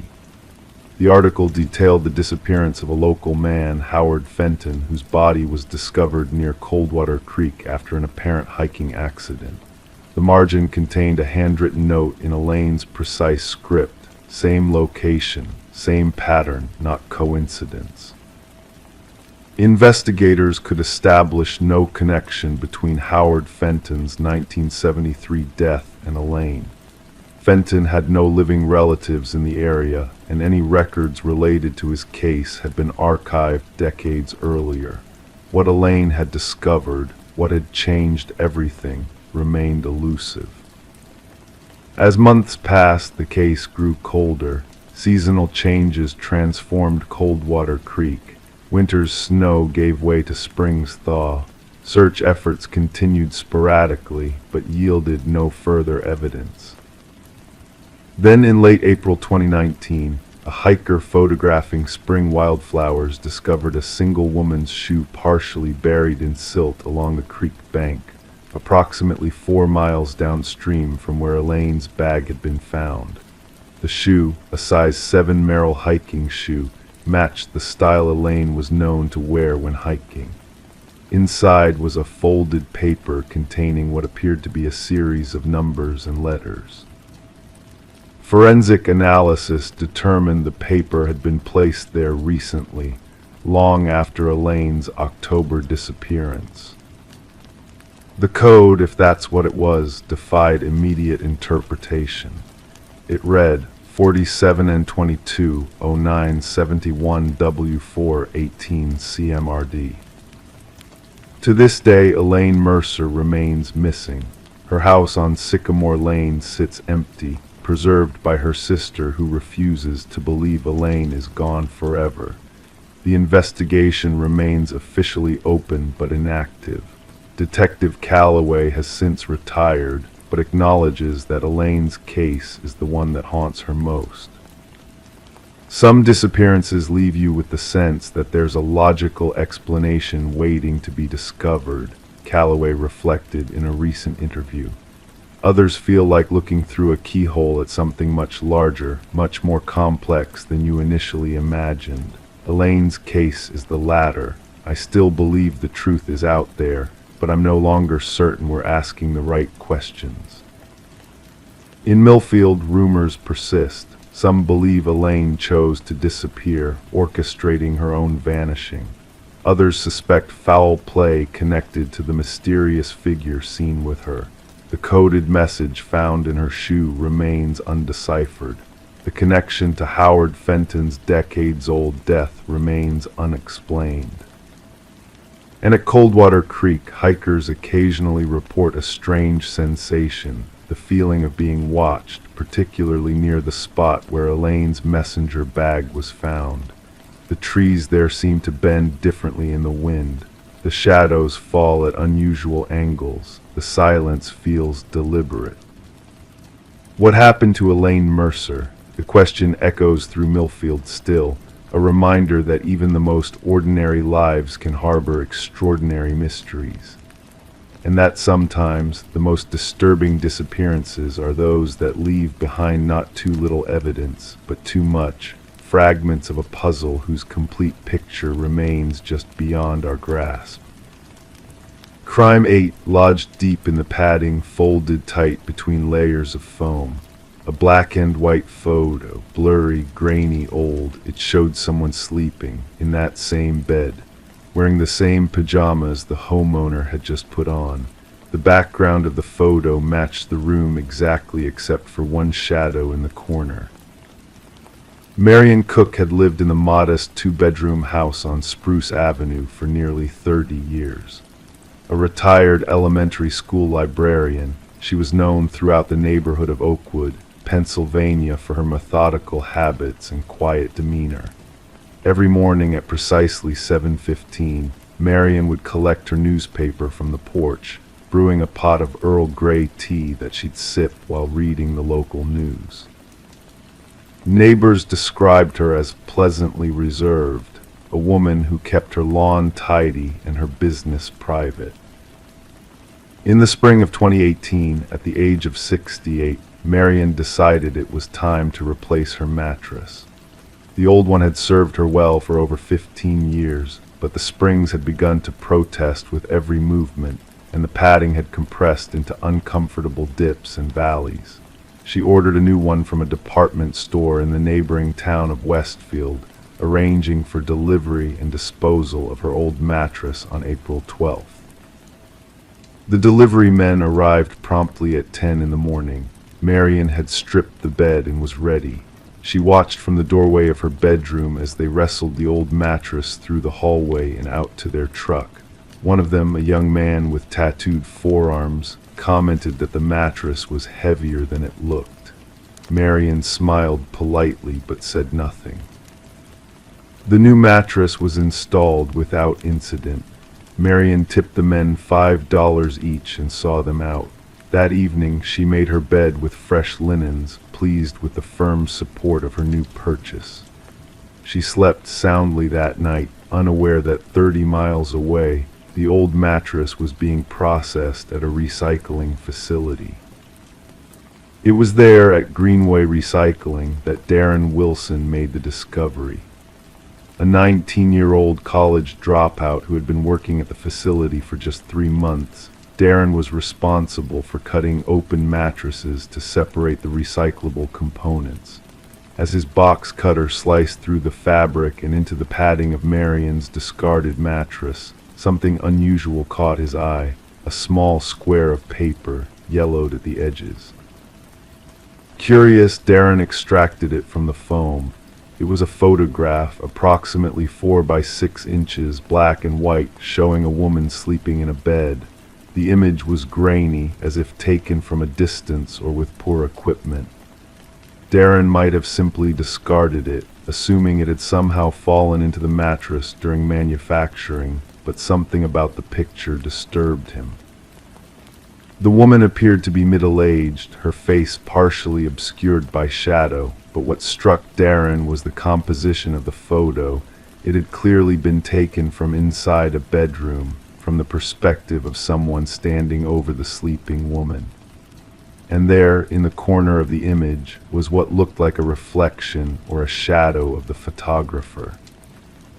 Darren showed the photograph to his supervisor, Miguel Santos, who agreed it was unsettling enough to warrant attention. Miguel contacted the local police department. Detective Laura Simmons received the call later that afternoon.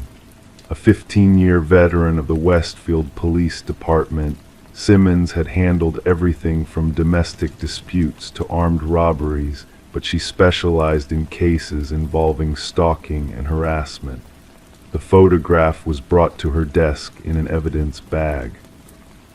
"We need to identify the woman in this photo," she told her partner, Detective Mark Hendricks, "and figure out if she's in any danger." The recycling facility provided the origin information for the mattress. It had come from Marion Cook's address in Oakwood. Simmons and Hendricks drove there the following morning, the photograph secured in an evidence folder. Marion answered the door wearing a cardigan despite the warm spring day. She seemed puzzled by the presence of police at her doorstep, but invited them in when they explained they had questions about her recently discarded mattress. Mrs. Cook, Detective Simmons began, once they were seated in Marion's immaculate living room, we found something unusual inside your old mattress. I'm wondering if you might be able to explain it.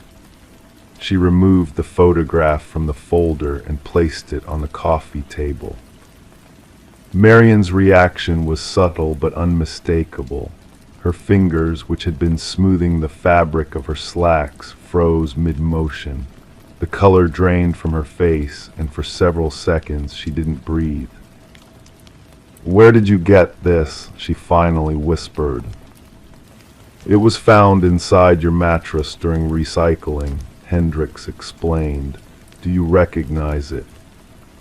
Marion nodded slowly, reaching for the photograph with trembling fingers. "This is me," she said. "This is me sleeping in my bed, but I've never seen this photograph before today." The detectives exchanged glances. "Mrs. Cook," Simmons asked carefully, "how long have you had that mattress?" "I bought it in 2003, Marion replied, her eyes never leaving the photograph. "After my husband died."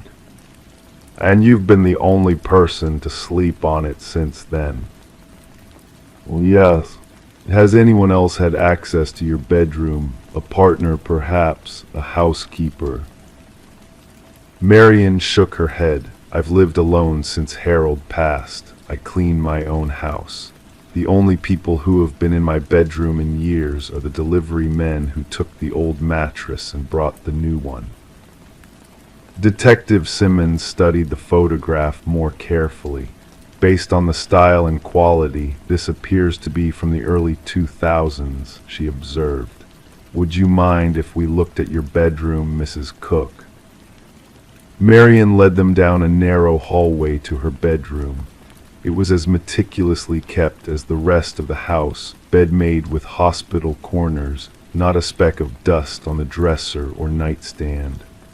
The detectives immediately noticed that the room matched the background of the photograph exactly, down to the positioning of the furniture and the pattern on the curtains.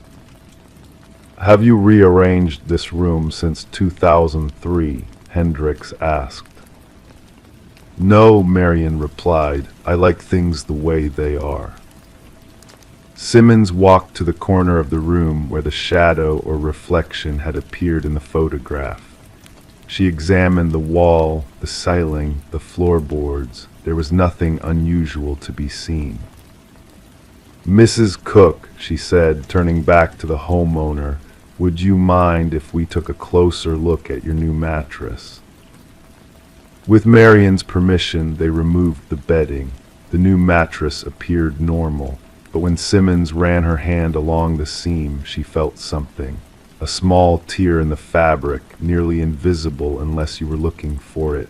She reached in and felt something hard and rectangular. Carefully, she extracted another photograph.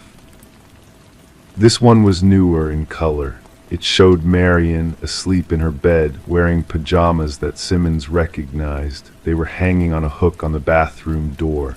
But what made the detective's blood run cold was the timestamp in the corner of the photo. April 11, 2018, the night before the mattress was replaced.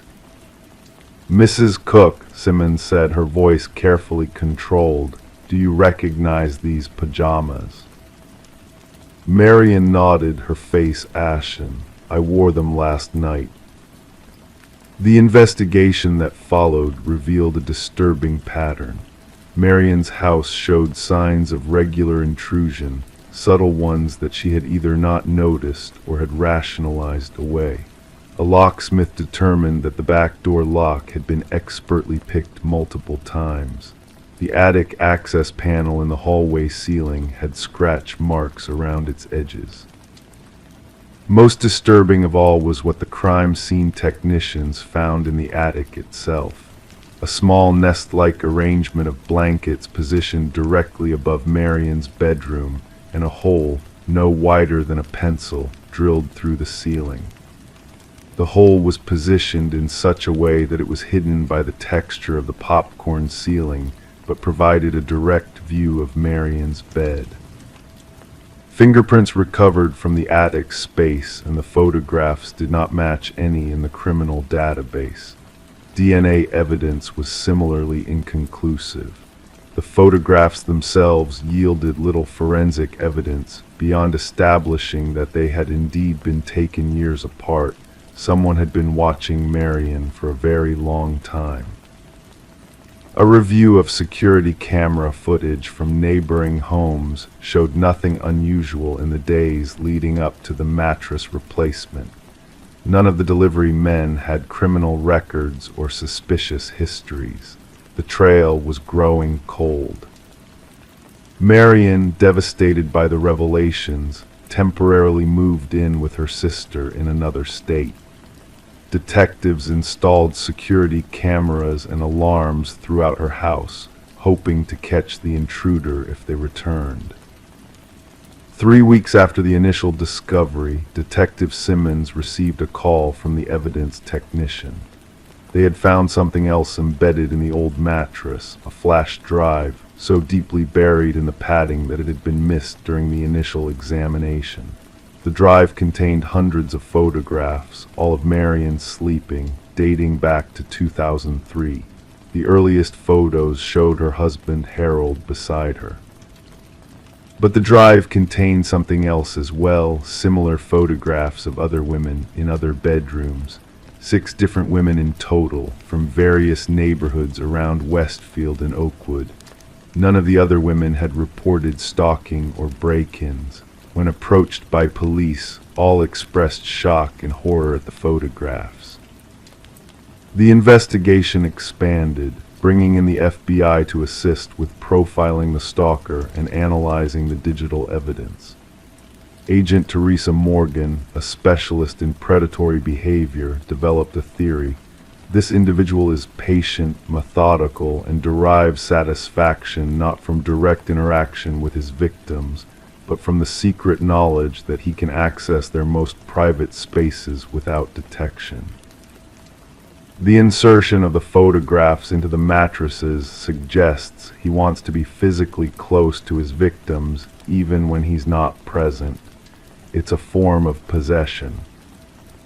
In June 2018, a breakthrough came from an unexpected source. A local HVAC technician named Paul Mercer was arrested for an unrelated breaking and entering charge. His DNA was entered into the system and matched the samples from Marion's attic. A search of Mercer's home revealed a hidden room containing computer equipment, cameras, and wall-sized photographs of all 7 known victims. Mercer, 47, had worked for a company that serviced homes throughout the county. Records showed he had performed maintenance at each victim's residence at some point between 2001 and 2015. In each case, he had apparently created a way to access the home undetected and had been making regular nighttime visits for years. What compelled him to place the photographs in Marion's mattress remains unclear. During interrogation, Mercer would only say, "She was my favorite. I wanted to sleep with her." Marion Cook never returned to her house on Spruce Avenue. It was sold, the proceeds used to finance her relocation to an undisclosed location. The other victims similarly sought new beginnings, their sense of safety and privacy irreparably damaged. Detective Simmons sometimes drives past the house on Spruce Avenue, now occupied by a young family with children. She wonders if they know the history of their home, if they've found any hidden access points or unexplained photographs. She wonders if they check their mattresses before they sleep. And sometimes, in her own bedroom, in the quiet hours before dawn, she finds herself staring at the ceiling, searching for tiny holes that shouldn't be there. Crime 9, he only ever used 3, hammer, wrench, pliers, but one morning he opened the box and found more: scalpels, needles, bone saws, all spotless and arranged perfectly. Tucked beneath the tray was a blood-stained cloth and a note that read, "Thanks for keeping them safe." Arthur Mercer had lived in the small town of Pinewood, Oregon for all of his 57 years. The kind of man who wore the same flannel shirt every Tuesday, Arthur was known for his meticulous habits and reserved demeanor.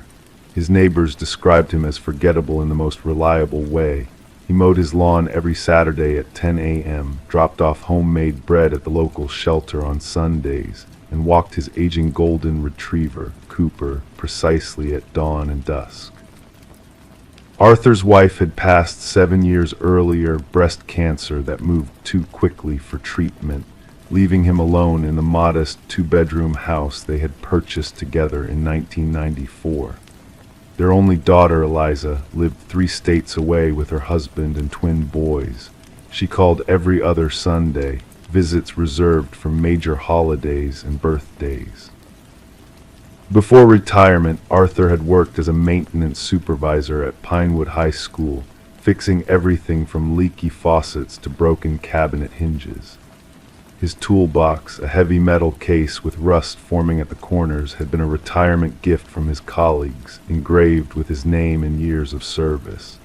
Inside were the tools he used most: a hammer with a worn wooden handle, an adjustable wrench that sometimes stuck, and needle-nose pliers for the delicate work. It was an unseasonably warm October morning when Arthur's routine was disrupted. Cooper's arthritis was acting up, so their morning walk had been shorter than usual. Arthur had just settled into his garage workspace, ready to repair a broken picture frame for Mrs. Henderson next door. The toolbox sat on his workbench, exactly where he had left it the previous evening. When he opened it, Arthur's breath caught in his throat. The familiar arrangement of his tools had been altered. Nestled alongside his hammer, wrench, and pliers were items he had never seen before: surgical instruments meticulously clean and organized, 3 scalpels of varying sizes, a set of medical-grade needles, a small bone saw with fine teeth, and several other instruments Arthur couldn't name but recognized from medical shows on television. His trembling fingers discovered the cloth first, folded with military precision beneath the removable tray that held the new tools. The dark brownish-red stains had dried long ago, but Arthur recognized blood when he saw it. The note was written on expensive stationery, the penmanship elegant and precise: "Thanks for keeping them safe." Arthur closed the toolbox slowly, looking around his empty garage as if someone might be watching. His first thought was of his daughter, perhaps a misguided prank, but Eliza had always been sensitive, jumping at horror movies and turning away from even mild violence. This wasn't her style. He considered calling the police immediately, but hesitated. What exactly would he report? That someone had broken into his garage to leave expensive medical tools in his box, that he had found a blood-stained cloth with a cryptic note. It sounded absurd even to him. Instead, Arthur did what he had always done when faced with uncertainty. He stuck to his routine. He finished Mrs. Henderson's picture frame, walked Cooper at dusk, and ate his usual dinner of baked chicken with steamed vegetables. But sleep evaded him that night, his mind returning to the toolbox that now sat locked in a cabinet in his garage. 3 days passed with no further incidents. Arthur had almost convinced himself that the episode had been a bizarre misunderstanding when Detective Sarah Lawson knocked on his door. "Mr. Mercer, I'm Detective Lawson with Pinewood PD. I'd like to ask you a few questions about your former colleague, Robert Finley." Arthur invited her in, offering coffee, which she declined. Detective Lawson was in her mid-40s, with observant eyes that seemed to catalog everything in Arthur's living room as she sat across from him. "Robert Finley," Arthur repeated. "We worked together at the high school, yes, science teacher. He retired around the same time I did, maybe a year later. Nice enough man, though we weren't particularly close." "Why?" "When was the last time you saw him?" Detective Lawson asked, ignoring his question. Arthur thought carefully. "Must be over 2 years now. He moved to Washington, I think. Said something about being closer to his son." "That's what we thought too," the detective replied, her expression carefully neutral. "His son reported him missing 18 months ago. Said they had plans to meet in Seattle, but Robert never arrived. His car was found at a rest stop just outside of Pinewood, but no sign of Robert." Arthur felt his mouth go dry. "I had no idea. I'm not much for local news these days." Detective Lawson nodded. The case went cold pretty quickly. No leads, no evidence of foul play, but yesterday we received an anonymous tip suggesting we talk to you. The room seemed to grow smaller. Arthur's hands began to sweat. "Me? Why would anyone connect me to Robert's disappearance?" "The teepster mentioned something about tools," Detective Lawson said carefully, watching Arthur's reaction. "Said you might have something that belonged to Robert."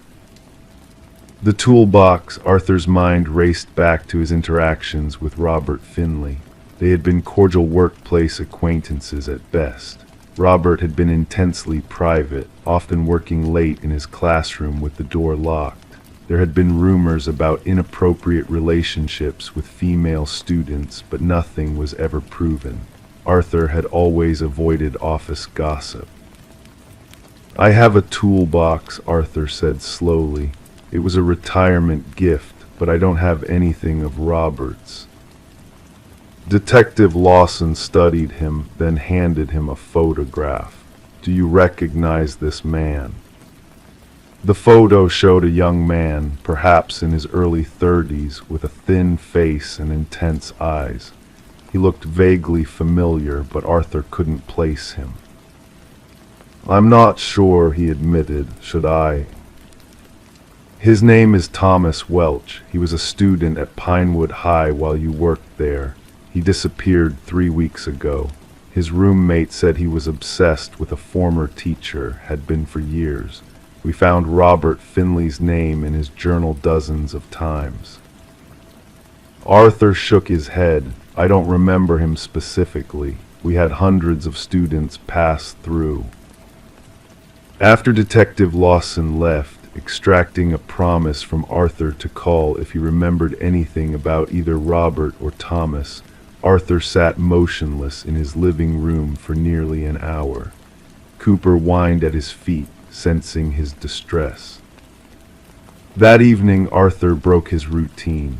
Instead of his usual television program, he sat in his garage staring at the locked cabinet that held the toolbox. When he finally worked up the courage to open it again, he found the toolbox exactly as he had left it, with the strange surgical instruments still nestled next to his familiar tools. He carefully lifted the tray, half expecting the blood-stained cloth to have disappeared. It was still there, but something caught his eye. The cloth had shifted slightly, revealing the corner of what appeared to be a photograph. With trembling fingers, Arthur extracted it. The photo showed Robert Finley standing in what looked like a basement, tools hanging on the wall behind him.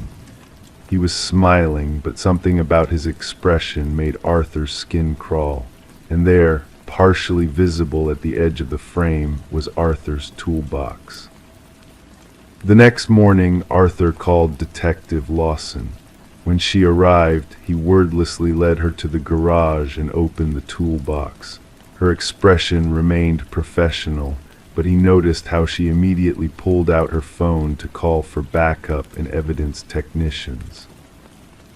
As the police searched his property, Arthur sat on his front porch with Cooper beside him. The neighbors had gathered, watching with curious expressions as officers carried bags of evidence from his garage. Mrs. Henderson approached him once, but seemed to think better of it and retreated to her yard. "We found a hidden compartment in your garage wall," Detective Lawson told him later. Inside were identification documents belonging to 3 individuals who have disappeared over the past 5 years. Robert Finley's driver's license was among them. "I've lived in this house for decades," Arthur protested weakly. "That compartment, I had no idea it existed." "The house was built in 1962, Detective Lawson said. "The compartment appears to be original to the structure, but it was recently accessed. There were fresh tool marks on the edges." Arthur's mind raced back to Robert Finley. Had he known about the compartment somehow? Had Thomas Welch? Or was there someone else, someone who had decided to involve Arthur in whatever sinister game they were playing? 2 days later, Thomas Welch's body was discovered in an abandoned building near the high school.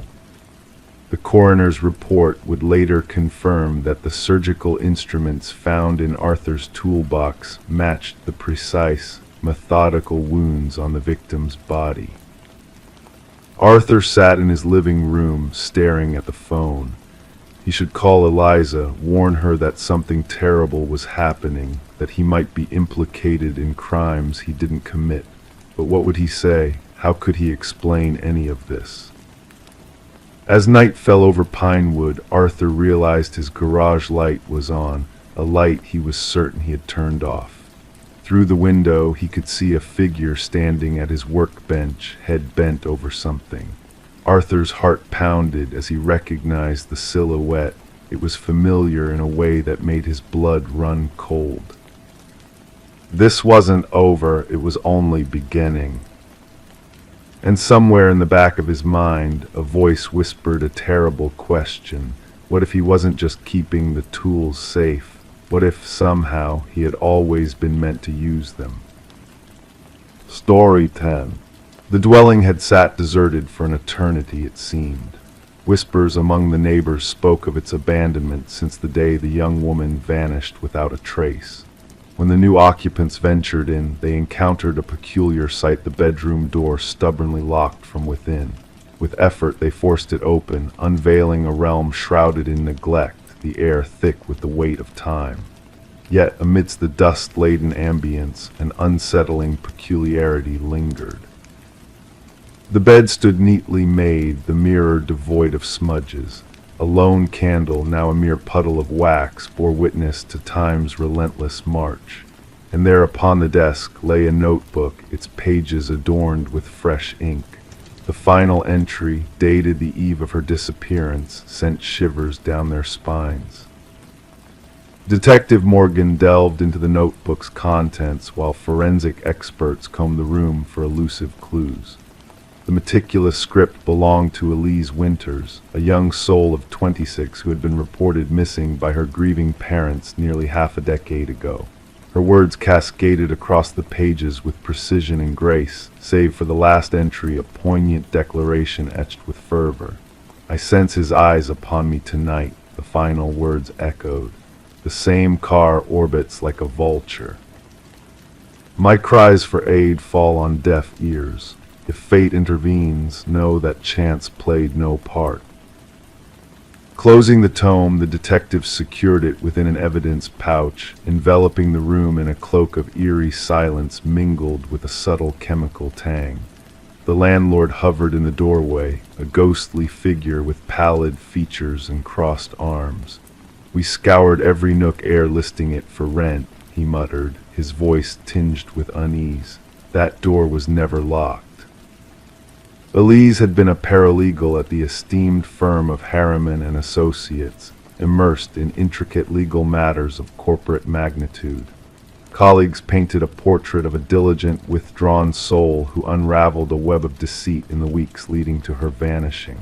Late nights consumed her, her supervisor confided to the investigators. She stumbled upon discrepancies within the Westridge acquisition files, numbers manipulated, documents aged before their time. The detective scrutinized photographs of Elise auburn tresses framing somber eyes, an aura of professionalism enveloping her being. The woman captured in those frames seemed too methodical to vanish spontaneously, too composed to depart without a trace. The bedroom divulged scant clues, devoid of struggle or bloodshed, frozen in a snapshot of time as if Elise had momentarily stepped out, destined to return. The candle's residue left behind a tale untold, its unscented essence cloaked in shadows. "What revelations have you unearthed?" queried Morgan, locking gazes with the lead forensic examiner. "Fingerprints aplenty, weathered by the years," came the reply. "Yet the intriguing facet lies in their absence. The doorknob and window latches, scrubbed immaculate inside and out." The investigative team probed beneath the surface, scouring for hidden truths. Beneath a loose floorboard near the closet, a watertight case emerged, harboring a flash drive and a key. The key granted access to a safe deposit box at Northern Trust Bank, concealing another flash drive and a trove of incriminating documents.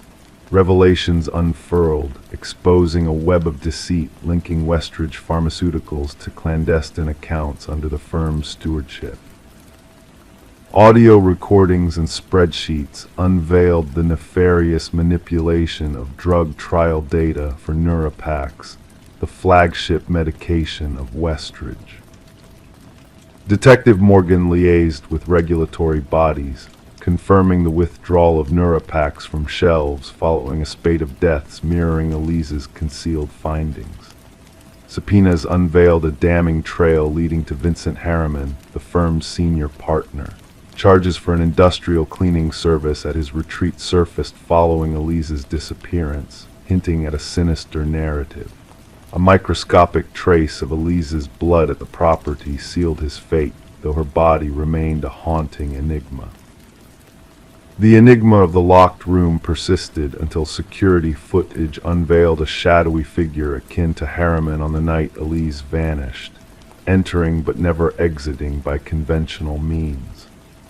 A hidden passage, concealed within the closet's depths, emerged under the discerning gaze of Morgan and a structural engineer, connecting to subterranean tunnels snaking beneath the neighborhood's aged facades.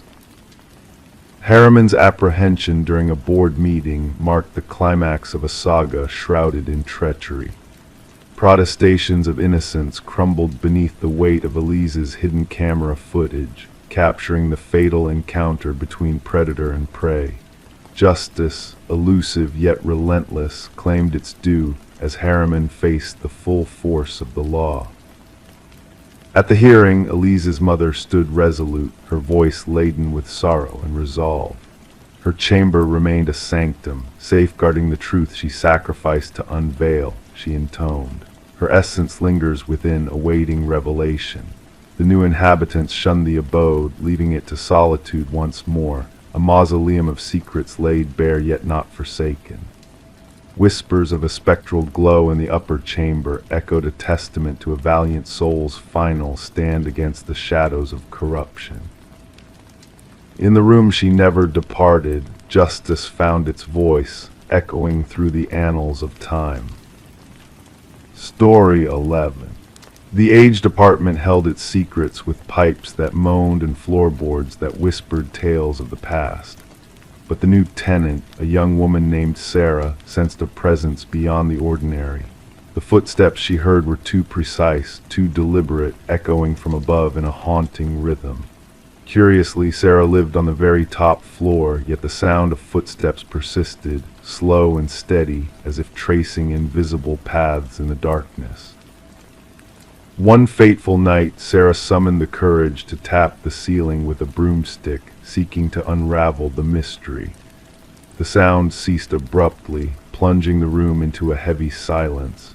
Then, a single knock reverberated from within the ceiling itself, sending shivers down Sarah's spine. Despite the unnerving occurrences, Sarah chose to keep the strange incidents to herself, attributing them to the settling of the old building or perhaps a misplaced creature roaming the hidden spaces above. Night after night, the methodical footsteps persisted, a ghostly presence that haunted her sanctuary. To cope, Sarah turned up the volume of her television, donned headphones at bedtime, anything to drown out the eerie footfalls pacing across her ceiling. Detective Morris was drawn into the enigma surrounding Sarah's apartment when a maintenance worker stumbled upon a concealed crawlspace during routine repairs. Removing a section of drywall to mend a leak, the worker uncovered a narrow passage unbeknownst to the building's blueprints. Within this clandestine space, a makeshift living area emerged, adorned with remnants of human presence, a stained blanket, discarded wrappers, and a tattered notebook brimming with unsettling observations. The notebook chronicled Sarah's every move with meticulous detail, her daily routine, her guests, her meals, even the moments of solitude she cherished. The writing, once orderly, descended into chaos on the final pages, cryptic symbols dancing at the edges. The subject resists my influence, the last entry lamented. She dares to defy me. None can defy me. Forensic teams combed through the hidden passages, unearthing fingerprints that eluded identification in any known database.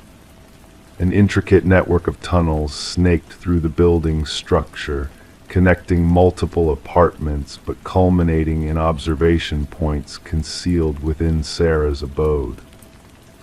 Interviews with current residents revealed nothing amiss, while former tenants shared unsettling accounts of feeling watched or hearing unexplained disturbances.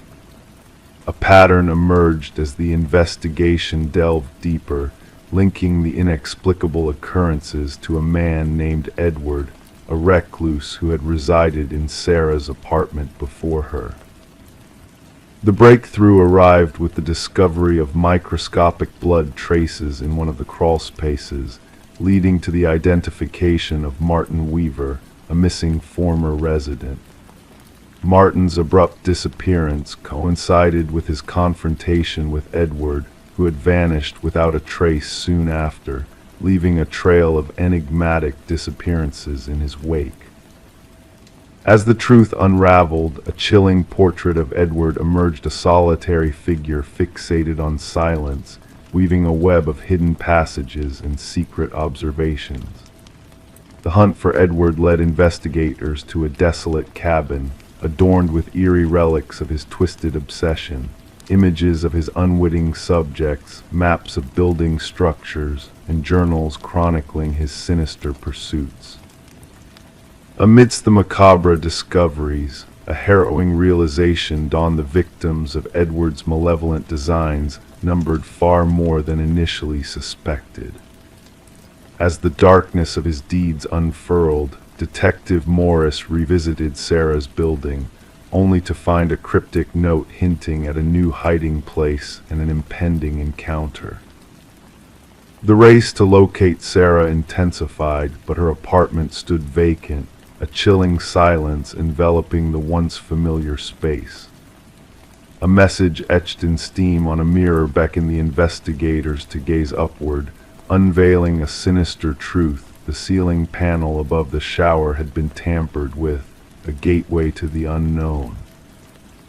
Edward, now known as Edward Mercer, eluded capture, leaving behind a trail of terror and unanswered questions.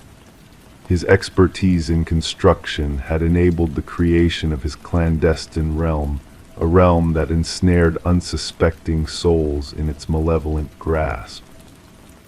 As the search for Sarah continued across state lines, a grim reminder lingered: the echo of footsteps in the night, the unseen watcher in the shadows, and the unsettling knowledge that some secrets are buried deeper than the grave. Detective Morris, haunted by the phantom sounds that echoed in the stillness of his own home, pondered the unsettling truth beyond the veil of normalcy: Who else might be listening, waiting, and watching in the darkness? Story 12. The apartment had sat empty, shrouded in silence for what felt like an eternity. When the new tenant stepped across the threshold, a sense of unease lingered in the air, a whisper of things unseen.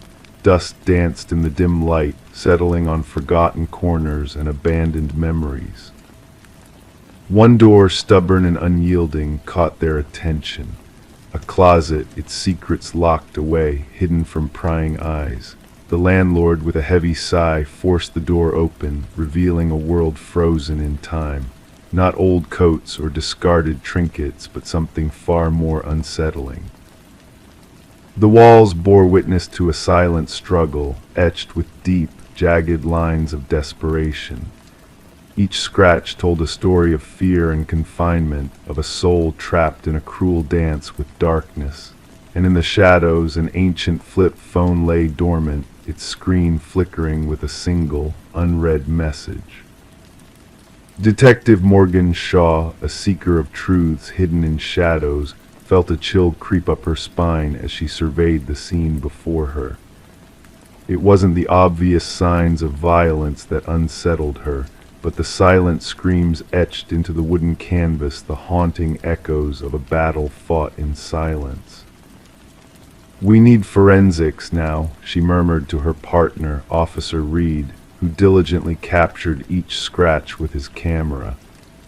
As the pieces of the puzzle began to fall into place, a sense of foreboding settled over the room like a shroud. The message on the phone, a cryptic whisper from the past, lingered in the air like a ghostly echo. "I know what you did." The landlord, a man with nervous hands and evasive eyes, spoke of a tenant who vanished into the night, leaving behind unpaid rent and unanswered questions. Forensics unraveled a tangled web of secrets embedded in the wall's blood samples intertwined with the whispers of the past. One familiar, belonging to Emma Caldwell, a young woman who had vanished without a trace. The other, a specter from the grave, a ghostly presence that defied logic. Shaw's mind raced as she delved deeper into Emma's world, piecing together fragments of a life interrupted. A phone silent, a bed untouched, a presence looming in the shadows. The puzzle began to take shape, revealing a tapestry of darkness woven with threads of obsession and control. Surveillance footage whispered secrets in the night, capturing fleeting glimpses of a man in the shadows, a figure shrouded in mystery, his intentions veiled in darkness. As the pieces fell into place, a sinister truth emerged from the depths of the unknown. "He faked his death," Shaw whispered, her voice heavy with realization. The missing pieces of the puzzle led to a remote property, a place where nightmares took form and innocence withered in the darkness. Behind closed doors, a prisoner of the past awaited liberation, her eyes haunted by the specter of her captor. Lynette Porter, a ghost from the past, whispered of shadows and suffering, of a darkness that threatened to consume her soul. The truth unfurled like a dark flower, revealing the twisted mind of a predator who thrived on fear and despair. The manhunt unfolded like a macabre dance, leading Shaw and her team on a trail of darkness and deception. Mercer's facade crumbled, revealing a monster hidden in plain sight, a predator who wore the mask of a man. At the trial, as the verdict was delivered, a sense of closure settled over the room like a heavy shroud. Mercer's smile, a chilling echo of his twisted logic, sent shivers down the spines of those who bore witness to his downfall. As the judge pronounced the sentence, a ripple of finality echoed through the room, a whisper of justice served. And in the shadows where darkness once reigned, a sliver of light pierced through, illuminating the path to redemption. The closet door, a silent sentinel of past horrors, hung in Shaw's office, a reminder of the fragile line between darkness and light, between despair and hope. And as she gazed upon its weathered surface, she knew that some mysteries were meant to be uncovered, some secrets destined to be brought into the light. Story 13: The Enigmatic Reflection. She swiped away the mist, gazing at her reflection in the mirror. Everything seemed normal: her face, her attire. Yet a sense of unease crept in. A flicker caught in the corner of her eye, a movement not of her own making. When she turned away, her reflection remained motionless, watching. Thus began the enigma of Rebecca Thorne, unfolding in the quiet shadows of her bathroom, setting the stage for a mystery that would baffle investigators and haunt a community for years to come. Rebecca resided in a modest apartment nestled in a serene suburban enclave, her solitary existence veiled in routine and precision. Known for her methodical nature and reserved demeanor, she dwelled in a world of solitude, cordial with neighbors yet distant. A data analyst by profession, her days blurred into one another, defined by order and predictability. No one could have foreseen that she would become the focal point of a perplexing criminal enigma that defied logic.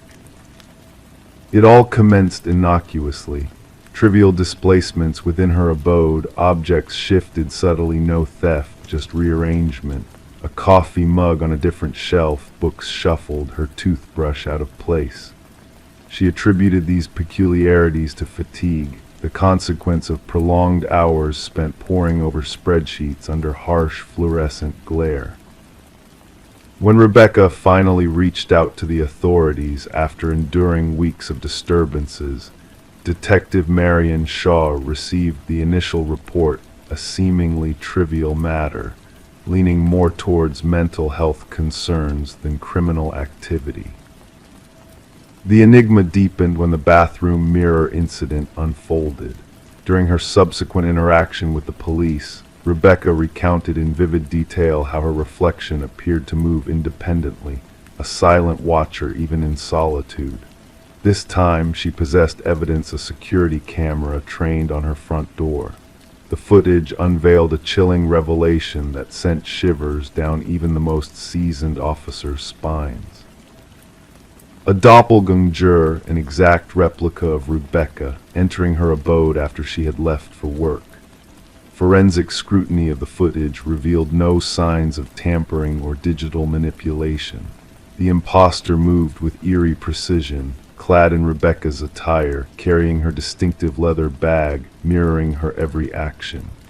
Yet during the same time frame, the authentic Rebecca had already swiped her way into her office across town.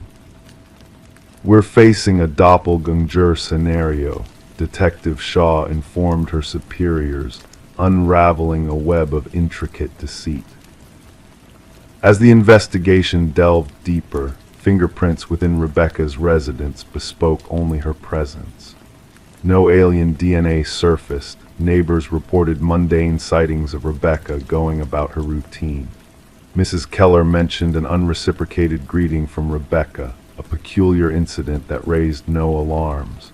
Rebecca, besieged by escalating anomalies, meticulously documented each disturbance, a meticulous catalog of surreal intrusions into her life.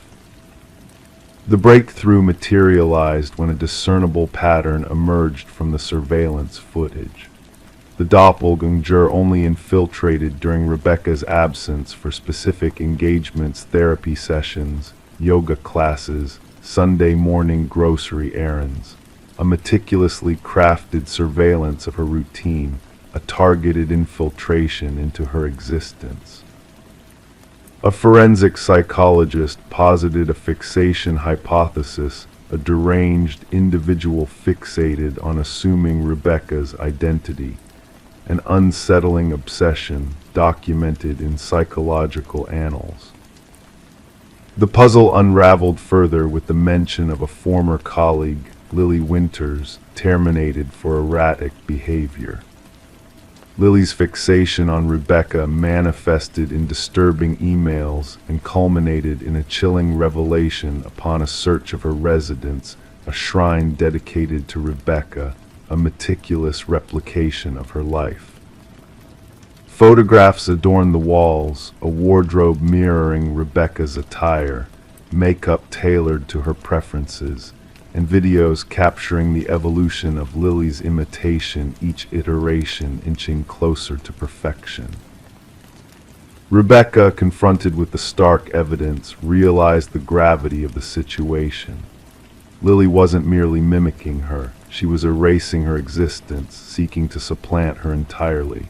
Lily's departure prior to her apprehension left a haunting void, a nationwide manhunt yielding no trace.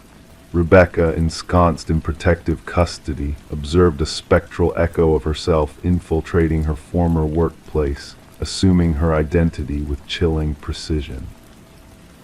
The unresolved enigma lingers, a specter of uncertainty haunting the shadows. Lily Winters remains at large, Rebecca Thorne forging a new identity in the obscurity of anonymity. Detective Shaw, guardian of their intertwined fates, scrutinizes a photograph of two eerily similar women, a reminder of the fragility of identity. The true horror, she imparts to her protégés, lies not in imitation, but in the relentless pursuit of erasure. Identity, a fragile tapestry we safeguard, vulnerable to those who covet it beyond reason. In the face of theft, we grasp its worth. 314. The village always skirted around the house on the edge of the woods. It stood solitary, its windows veiled in darkness, its porch bowing under the weight of time. No one laid claim to it. No one could recall its origins. Yet when a band of wanderers strayed too near, they stumbled upon an enigma names etched into the wooden siding, carved deep like omens. At the end of the list, crisp and untouched, was a name unfamiliar to all, until a whisper quivered through the group, "That's mine." The call arrived under the cloak of night. Dispatch logged it as a routine trespassing complaint. The voice on the line belonged to Mason Wright, the leader of the group, who stumbled upon his name etched into the forsaken dwelling. The responding officers anticipated mere mischief, a prank amongst companions. However, what awaited them defied logic. Detective Sarah Keller arrived as nightfall draped the forest in shadows. Her flashlight's beam pierced the darkness, revealing the aged visage of the structure. The names, 27 in total, marched vertically down the eastern wall. Some had faded with time, nearly vanishing against the weathered wood. Others remained sharp, as though freshly carved. And at the base, Mason Wright, the incision still bearing traces of new sawdust. "I've never set foot here before," Mason asserted, his words swirling into mist in the frigid air. "I can't fathom how anyone would know my name."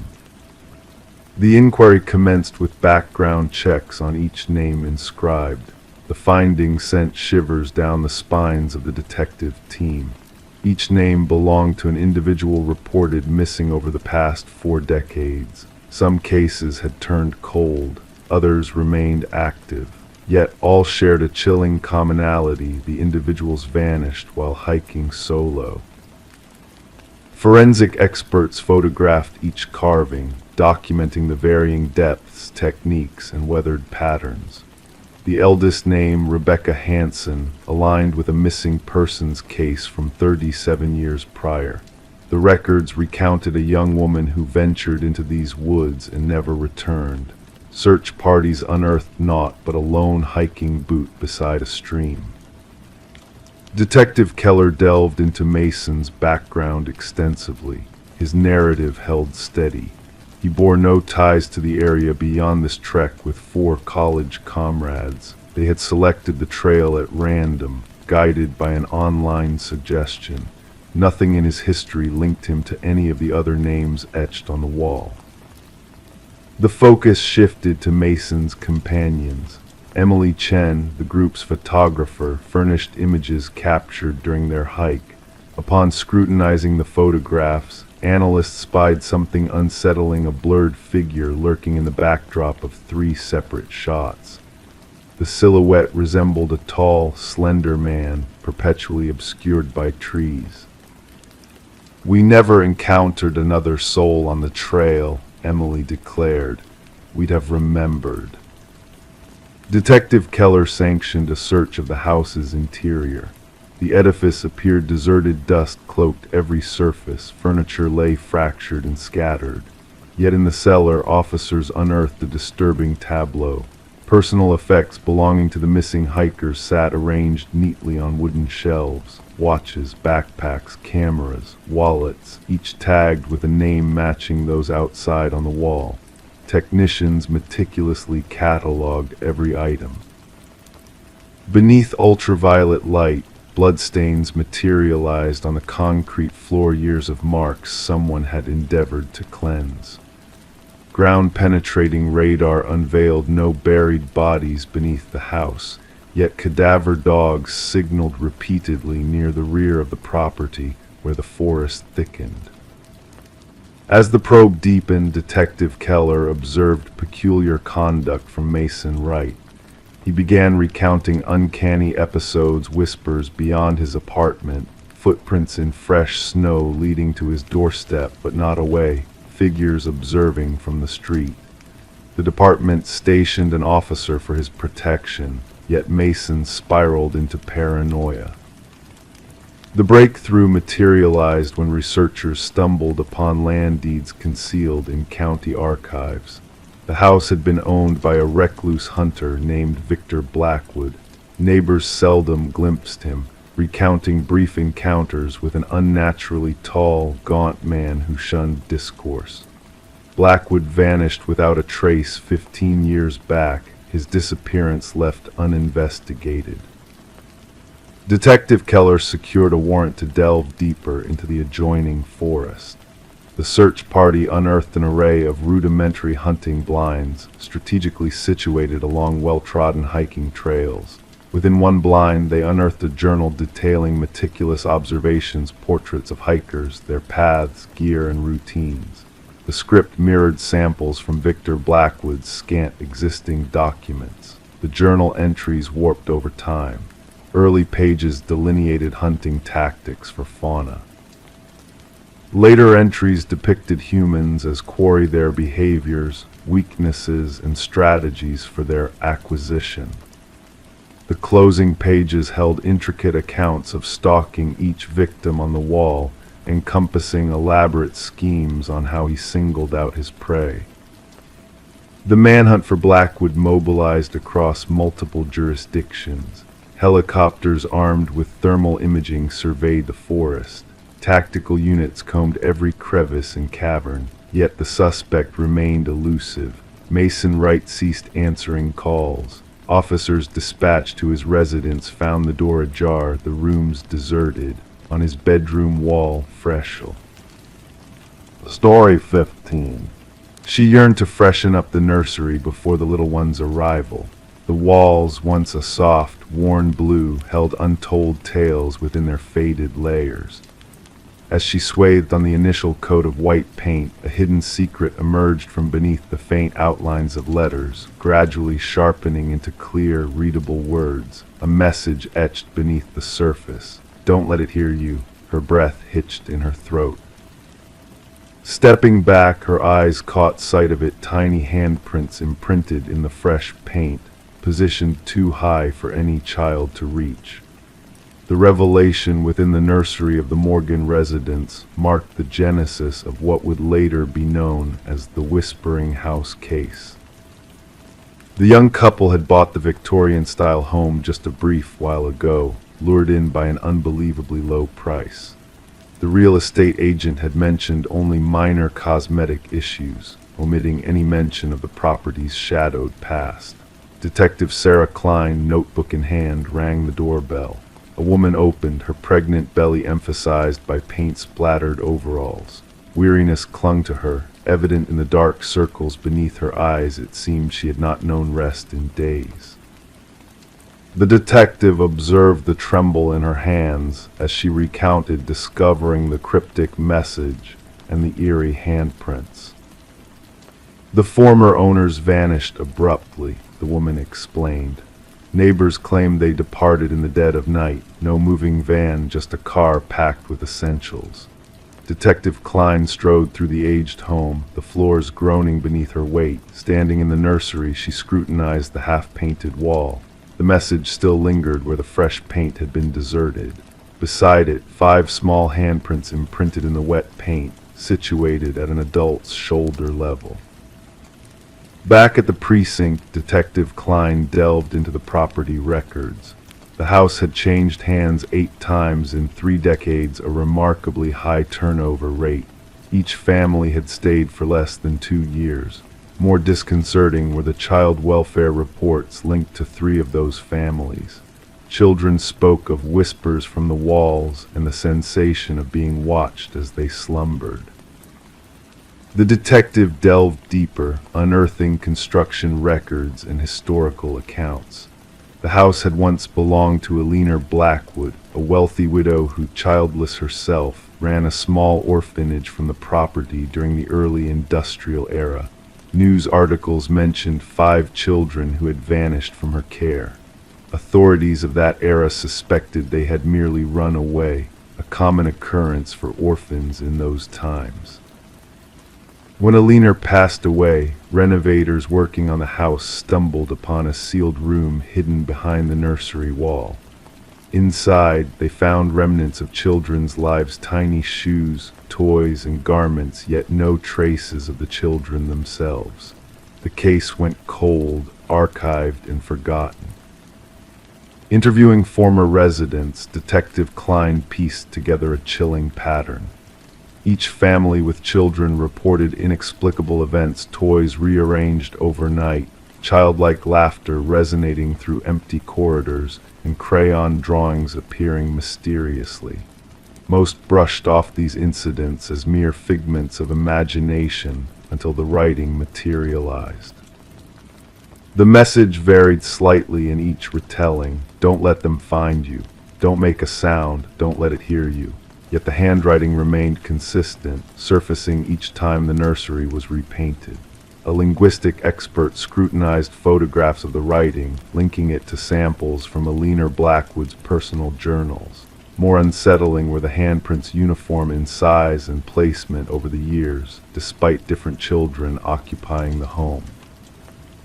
The investigation took a grim turn when the detective convinced the current owners to permit ground-penetrating radar in the basement. The technician identified anomalies in the readings, 5 distinct shapes under the concrete floor, each resembling a child's form. Breaking through the concrete, they unearthed a harrowing truth. 5 small sets of remains, arranged in a circle. Forensic analysis indicated the children had perished during Eleanor's tenure in the house. Each child still wore a pendant engraved with their name, the 5 orphans who were believed to have fled. Luminol was sprayed throughout the nursery on the detective's orders. In the darkness, handprints glowed on every wall, concealed beneath layers of paint, invisible to the naked eye. Countless handprints at varying heights, as though the children had strived to climb out. Eleanor's journals, salvaged from county archives, unveiled her twisted rationale. She believed orphaned children possessed a unique spiritual energy. By confining them in the hidden room, she sought to siphon their life force to prolong her own existence. The children had etched their warnings into the walls with nails and bits of metal, hoping that future inhabitants would uncover their tragic fate. The case concluded with a proper burial for the 5 victims, finally recognized not as runaways but as casualties of murder. The house stood deserted thereafter, the expectant couple refusing to set foot inside even to retrieve their possessions. Detective Klein submitted her final report, enclosing photographs of the luminol illuminated handprints and the concealed message. She noted that while justice had been served for the original victims, an unexplainable presence lingered in that house, something that transcended layers of paint and time. The nursery walls were demolished during the remediation process, yet workers reported hearing whispers of children emanating from the debris. Each one declined to return once their shift ended. The house was eventually condemned, another unsolved case consigned to a dusty archive, a tangible symbol of closure, yet with spiritual enigmas that would forever remain unanswered. The detective retained a single photograph from the investigation, 5 luminous handprints glowing in the darkness, a haunting echo that some atrocities leave imprints that fresh paint cannot conceal. Story 16, the gentle current whispered its lullaby that peaceful morning, the water mirroring the sky in a serene dance of stillness. The fisherman's boat glided effortlessly, almost as if being guided by the hand of a slumbering giant beneath the glassy surface. His eyes, heavy with the weight of dawn, almost missed the peculiar sight, a suitcase, bobbing gently near the shore, as if reluctant to reveal its secrets.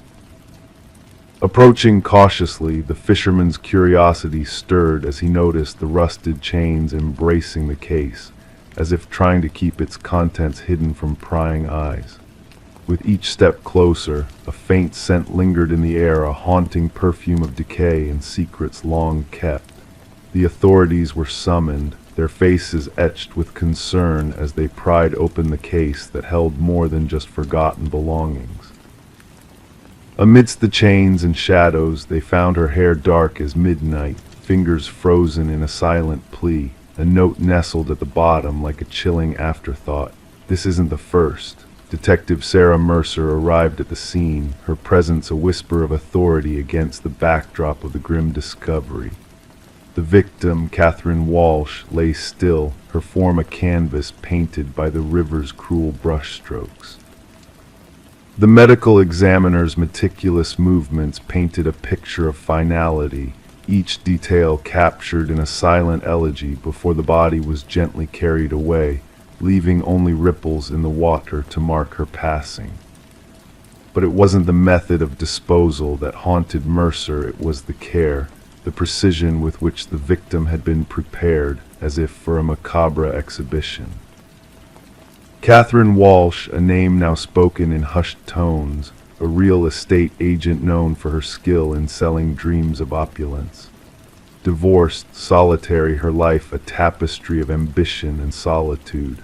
Her disappearance, a jarring absence in the symphony of her routine, noted only when she failed to appear at a crucial showing that promised the pinnacle of her success.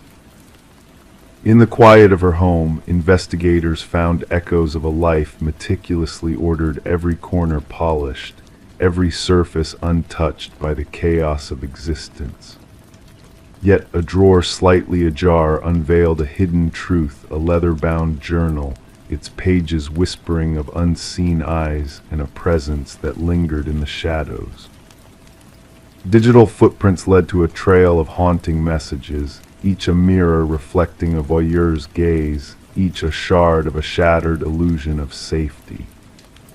Detective Mercer felt the pieces of the puzzle shifting, aligning to reveal a pattern, a ritual of observation, a dance of obsession that led to this tragic end. A glimmer of hope emerged from the darkness, a pawnshop owner's memory of a necklace, a missing piece of the puzzle that led to a man named Michael Linden. A maintenance worker with a quiet demeanor, his unassuming presence belying the darkness that lurked within. Surveillance footage painted a portrait of obsession, of a man consumed by a hunger for perfection, a thirst for control. The walls of his modest abode whispered of a sinister devotion, of captured moments frozen in time, each woman a reflection of a flaw to be corrected.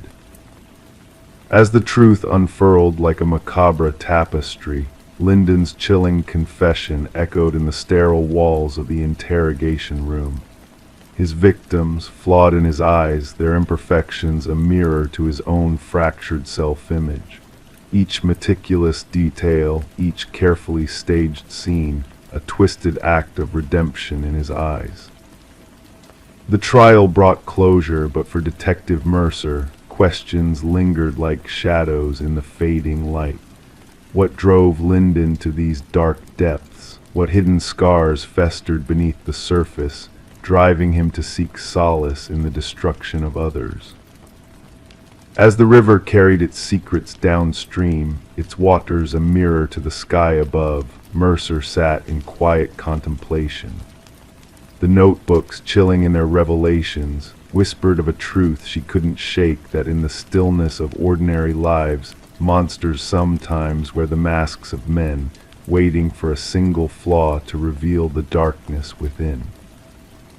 And as the world drifted into slumber, the echo of a chilling truth lingered in the air, a reminder that even in the quietest moments, evil can lurk unseen and patient beneath the surface of our dreams. Story 17. The worn wooden plank shifted under her weight, drawing her attention with a subtle creak. Intrigued, she knelt down, tracing her fingers along the seams, sensing the hidden void beneath the seemingly solid floor. Gently she lifted the boards, unveiling a shadowy, confined space beneath the house. Initially shrouded in dust and cobwebs, her eyes gradually adjusted to discern the contents within. A mattress, a chair. And nestled in the corner, a weathered notebook adorned with pages upon pages of a single name, her own name repeated endlessly.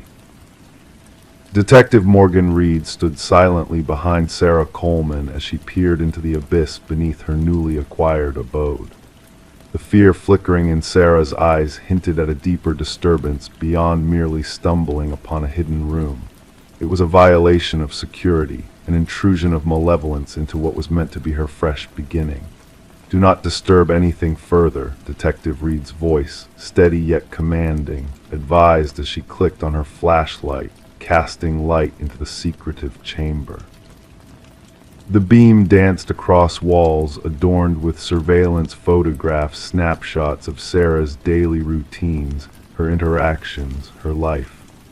A shrine of obsession concealed right beneath her unsuspecting feet. Sarah had purchased the quaint cottage from the estate of an elderly recluse named Walter Green, who had passed away without any known kin.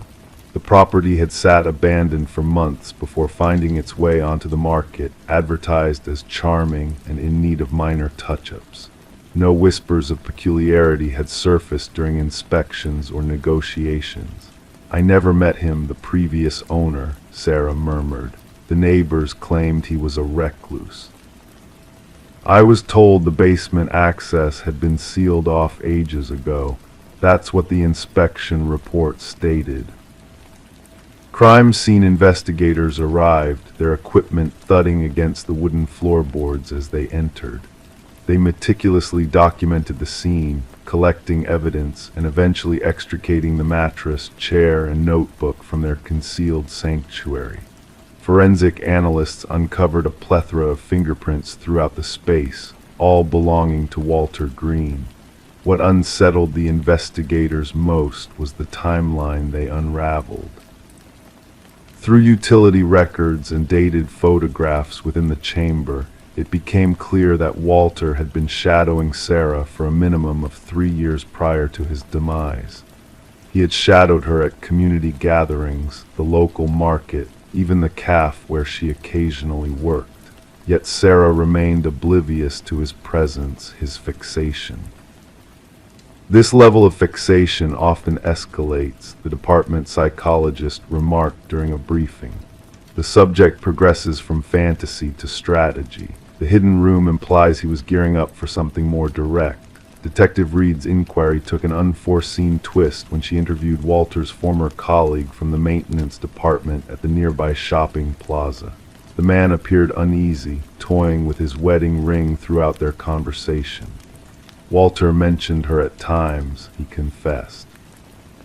Said she reminded him of someone. I assumed it was just an old man's harmless infatuation.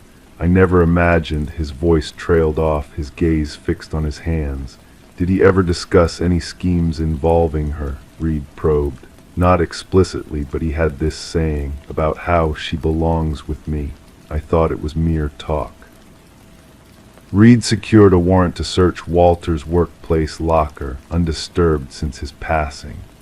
Within, they uncovered a key that matched no locks in Walter's residence. The serial number led them to a storage unit registered in his name. With a grating screech, the metal door rolled upward. Inside, meticulously arranged, was furniture mirroring Sarah's former apartment, replicas of her bed, her desk, even her living room setup.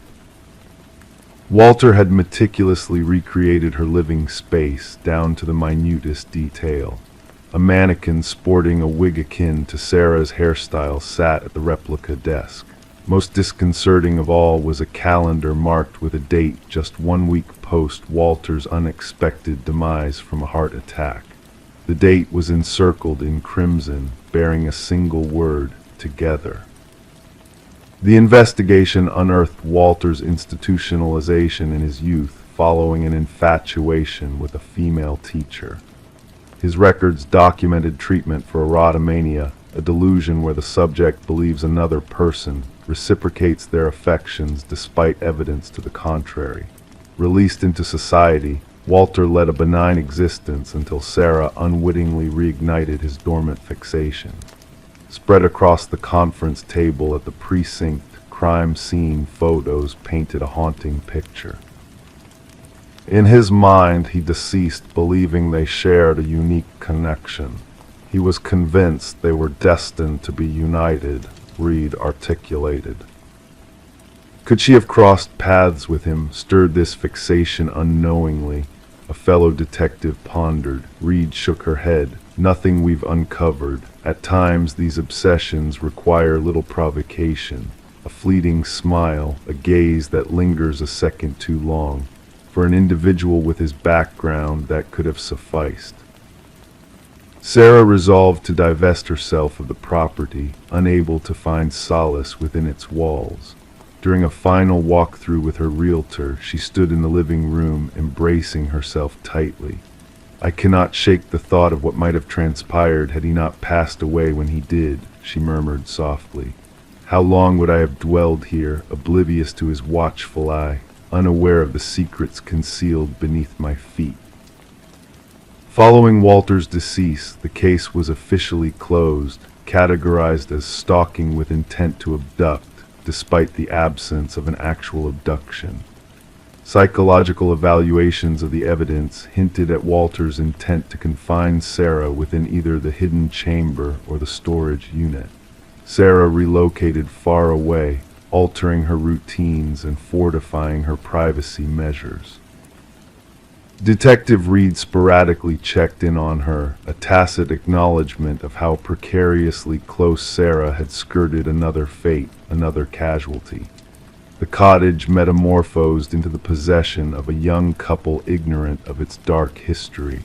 The concealed room was sealed, the floorboards exchanged. Life persevered. Yet for those privy to the truth, the tale of the room beneath the floor served as a chilling reminder of the concealed perils that sometimes lurk unseen, of beasts who perish ere they are apprehended, and of victims who remain unaware of how nearly they skirted their own demise. Story 18. In the heart of the city, there was a quaint coffee shop that had seen its fair share of regulars over the years. Among them was a man whose presence was as constant as the aroma of freshly brewed coffee, always at the same table, always with the same order, always shrouded in a veil of quiet mystery. The barista knew him by sight, but to everyone else he was a nameless enigma, a ghostly figure blending into the background of everyday life. Then one day the man failed to make his usual appearance. Concerned whispers fluttered through the shop like autumn leaves in the wind. When the authorities were called to investigate, they stumbled upon a curious discovery at his customary seat, a wallet left behind, its contents offering more questions than answers. Inside the wallet lay a driver's license with a face that seemed vaguely familiar, yet no name, no address, only an eerie void where his identity should have resided. The enigma deepened when the security footage revealed a perplexing truth. He had entered the shop, he had taken his seat, but he had never departed. Detective Sarah Mercer, a woman of keen intuition and unwavering determination, found herself drawn into the enigmatic case of the man known only as John Doe. As she pored over the surveillance footage, a chill crept down her spine, for the figure of John appeared utterly ordinary, blending seamlessly into the fabric of the bustling coffee shop. "Play it again," she instructed the tech specialist, her voice a soft echo in the sterile room. The footage unfurled like a silent film, capturing John's routine with meticulous detail. The way he ordered his black coffee, the way he retreated to his secluded corner, the way he vanished into thin air, all of it defied logic and reason. As Mercer delved deeper into the mystery, she uncovered a trail of inexplicable clues that led her down a rabbit hole of uncertainty. The wallet with its blank slate of personal information, the cryptic notebook filled with inscrutable codes and enigmatic sketches, the antique mirror that seemed to hold secrets beyond the realm of comprehension.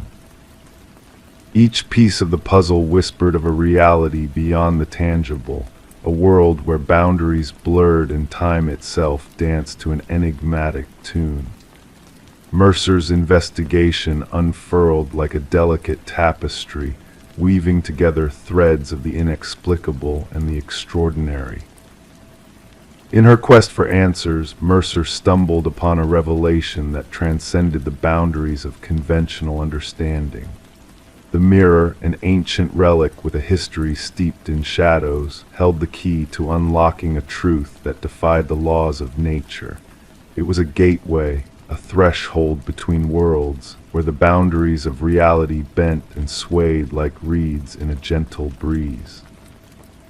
As the tendrils of the mystery tightened their grip, Mercer found herself standing on the precipice of a revelation that would forever alter her perception of the world.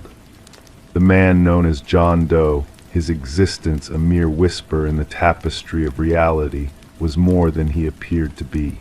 He was a traveler between worlds, a ghost in the machine of existence. In the twilight hours of her investigation, Mercer uncovered a truth that sent shivers down her spine. John Doe, or rather Daniel Weston, was a brilliant mind lost to the currents of time and space.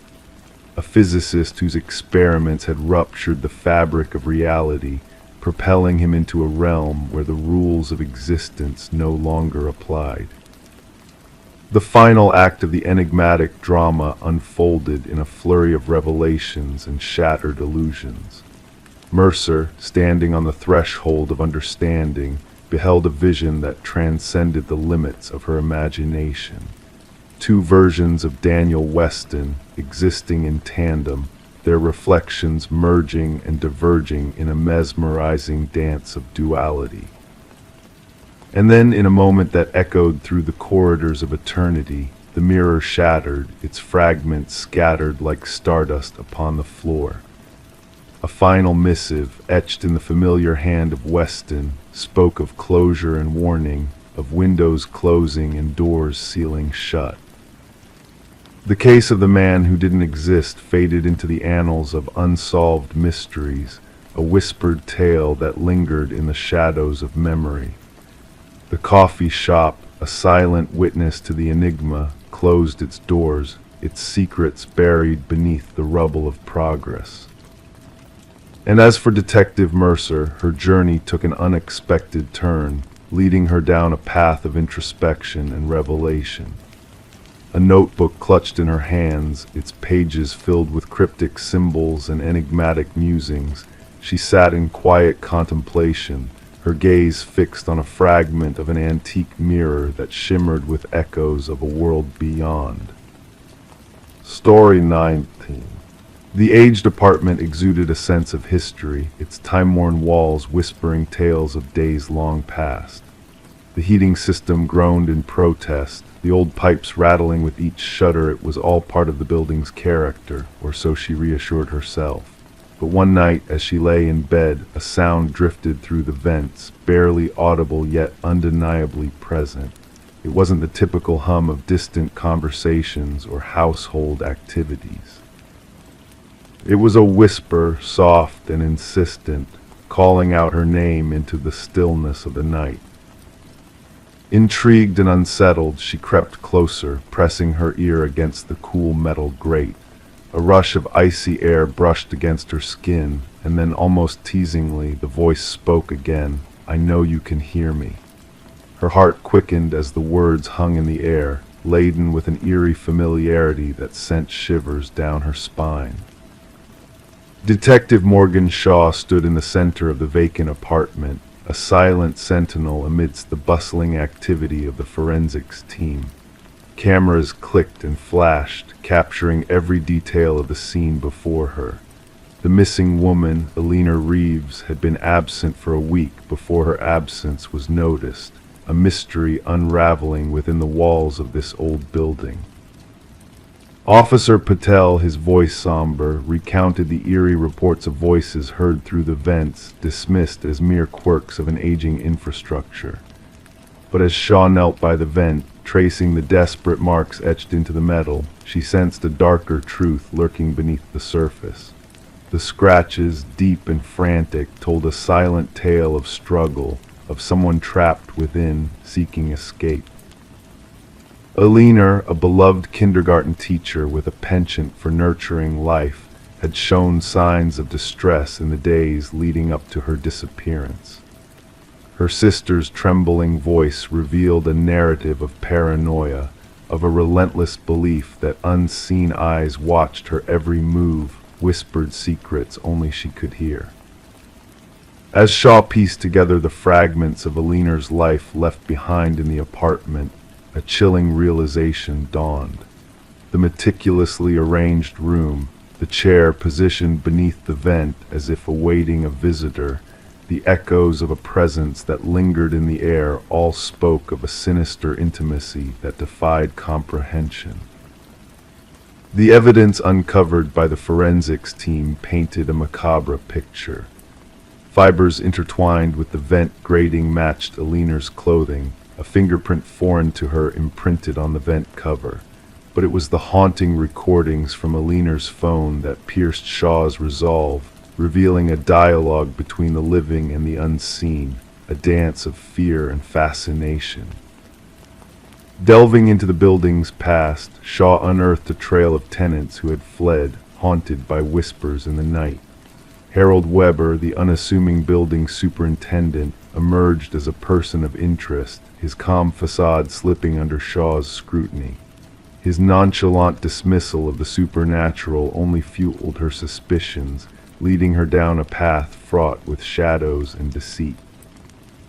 The discovery of a hidden passage within Alina's bathroom unveiled a clandestine world nestled within the building's walls. A trove of belongings, a makeshift sanctuary crafted by an unseen voyeur, bore witness to a twisted obsession that had festered in the darkness, unseen and unchecked. Weber's arrest brought a semblance of closure, yet the echoes of his deeds lingered like a ghostly whisper in the corridors of justice. His meticulously catalogued recordings, his chilling confessions of communion with the building itself, painted a portrait of a man consumed by his delusions, a predator veiled in the guise of a caretaker. As the trial unfolded, Shaw bore witness to the unraveling of a mind steeped in madness, a soul entwined with the very foundations of the building he called home. The verdict, swift and damning, sealed Weber's fate, yet his parting words echoed in Shaw's mind, a chilling reminder of the darkness that lurked within the walls. The apartment building, now a hollow shell of its former self, stood as a testament to the horrors that had unfolded within its confines. Despite the veneer of normalcy, whispers still drifted through the vents, carried by the sighing winds of the past. The new residents, unaware of the shadows that dwelled in the corners, sought solace in the mundane explanations for the strange sounds that haunted their nights. The heating system groaned, the pipes rattled, a symphony of echoes that masked the secrets buried in the building's bones. It was nothing unusual, or so they whispered to themselves as the night descended, and the whispers of the past drifted through the walls, a haunting lullaby that lulled them to sleep, unaware of the darkness that lingered just beyond their reach. Story 20: The Enigmatic Victorian. She entered the abandoned Victorian, the dust dancing in the still air around her. The house stood frozen in time, with peeling walls and furniture cloaked in ghostly sheets. Each step she took felt like a journey into a past that refused to let go except for one peculiar detail. The doors. Every door she opened led her back to the same room, trapping her in an endless loop. No matter the handle she turned or the path she chose, she always found herself back in the parlor. The way she came in was the only way out, but when she turned to leave, the front door had vanished into thin air. The discovery of Morgan Pierce's lifeless form turned the abandoned Victorian from a forgotten relic to a crime scene shrouded in mystery. Detective Sarah Lind lingered at the threshold, observing as forensic experts moved silently through the dim interior like phantoms. The house had garnered a reputation among the locals, a place where compasses spun wildly, where whispers of unseen eyes watching lingered in the air. Now it held secrets far darker than mere urban legends. The initial assessment indicates she passed about 3 days ago, the medical examiner murmured, his voice barely audible. The cause of death appears to be asphyxiation. Morgan had been discovered seated in an antique chair in the parlor, her gaze fixed on the entrance as if awaiting a visitor. Her expression serene, hands folded gracefully in her lap.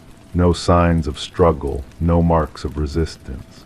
The scene exuded a stillness that sent shivers down the spines of seasoned investigators. "Who stumbled upon the body?" Lind inquired, scanning her notes. "A real estate agent showing the property to potential buyers," her partner replied. They entered, spotted her presence, mistaking her for a trespasser until they drew closer. The house had remained uninhabited since the passing of its previous owner, Eleanor Blackwood, nearly 5 years prior. Legal disputes had left the property in a state of abandonment, unclaimed, unsold, and largely forsaken, except by vandals and thrill seekers. Morgan Pierce, a 26-year-old graduate student delving into architectural anomalies for her thesis, had a fascination with spaces that defied conventional design. Described by friends as meticulous, driven, and captivated by the enigmatic, the abandoned Victorian, with its reputation for disorienting visitors, had undoubtedly beckoned to her curious spirit. Her roommate reported her missing 2 days ago, Lind remarked. Morgan had mentioned visiting the house where people get lost for her research. The investigation unveiled Morgan's repeated visits to the house in the weeks leading up to her demise.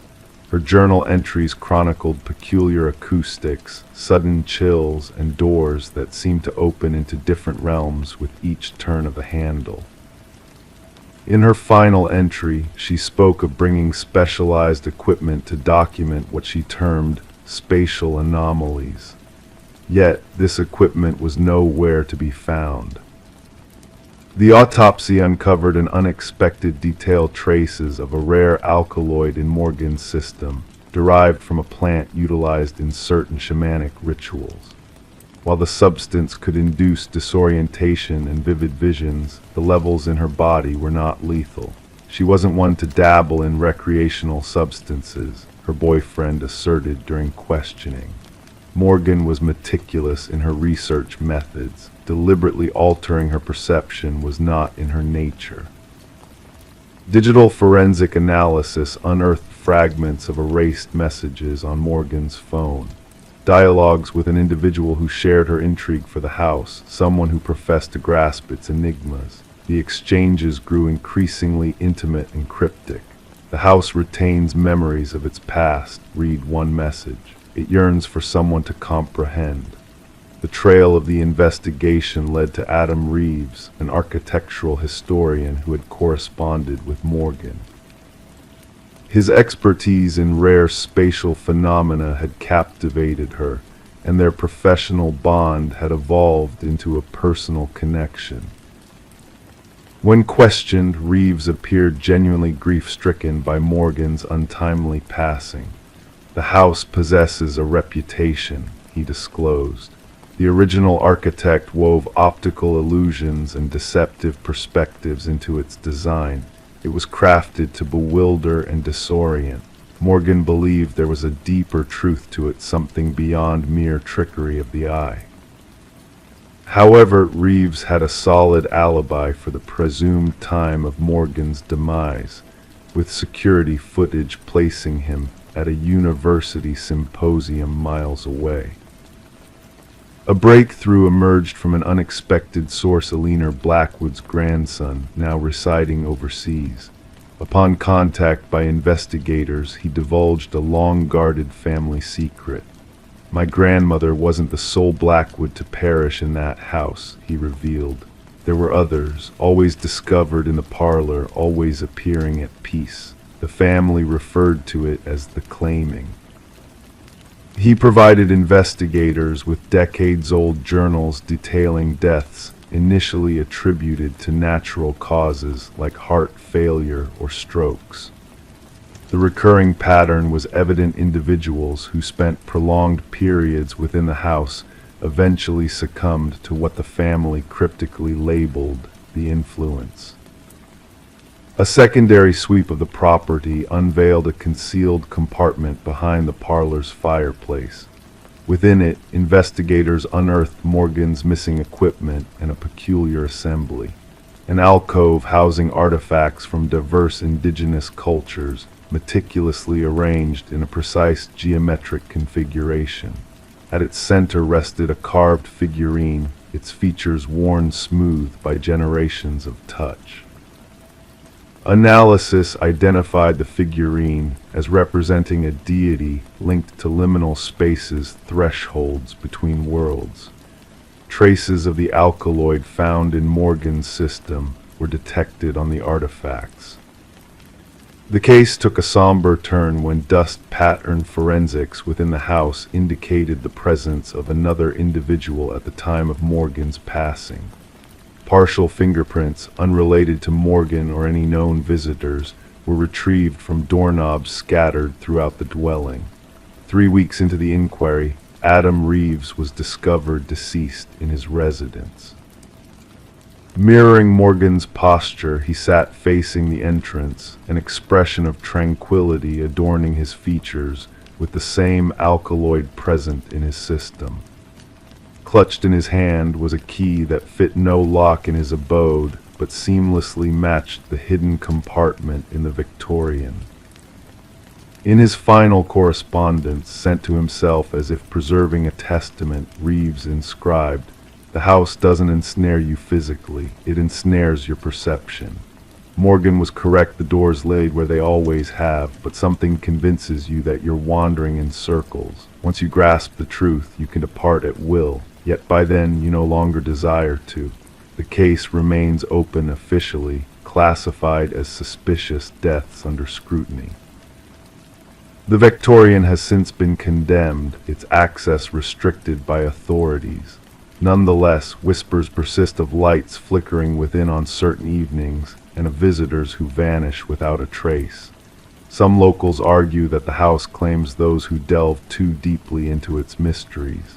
Others speculate that Morgan and Reeves unearthed something ancient and potent, residing in the interstices between conventional reality.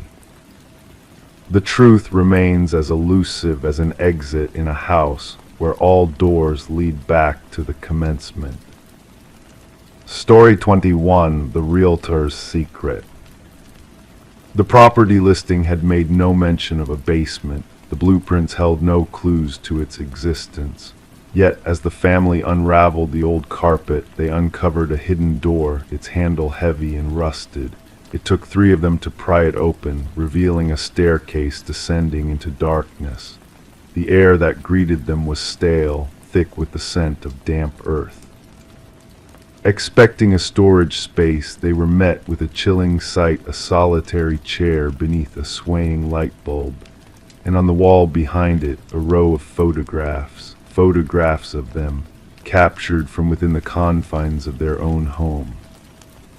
The Mercer family had moved into the suburban property during the harsh winter, seeking character and history in the two-story structure with faded siding and creaking floors.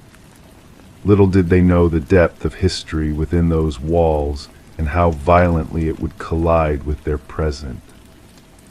Detective Sarah Connors arrived at the scene with her partner, the crime scene unit already at work securing the perimeter with fluttering yellow tape. Mrs. Mercer's voice trembled as she recounted the discovery beneath their living room floor. Connors wasted no time instructing the team to document everything before venturing further. The basement, small and dimly lit, held a single chair bolted to the floor beneath a swaying bulb that cast eerie shadows. But it was the wall of photographs that held their gaze: images of the Mercers in their most intimate moments, arranged in chilling chronological order. Investigations yielded no signs of forced entry or theft. Privacy had been invaded, safety shattered. Fingerprints of past owners lingered in the space, a silent testament to the house's dark secrets. As they delved deeper, the house's unsettling history unraveled. Blueprints altered, permits withdrawn, inspections redacted. The contractor who had renovated the house years ago denied the existence of the basement, his fear palpable. Digital forensics uncovered a hidden memory card with hundreds more images of past families. Audio recordings revealed conversations held within the walls, unseen microphones capturing every word. A narrow passage behind the photographs led to a monitoring station, a chilling setup of cameras, and a journal filled with detailed observations of each family. The journal's author, Edward Kelvin, the house's original builder, had vanished without a trace. Kelvin, found curled in a crawl space, spoke of the families as mere subjects in his private theater. He believed they had willingly become his, signing unseen contracts of ownership. The families fled, leaving behind their possessions as the trial exposed Kelvin's elaborate surveillance network.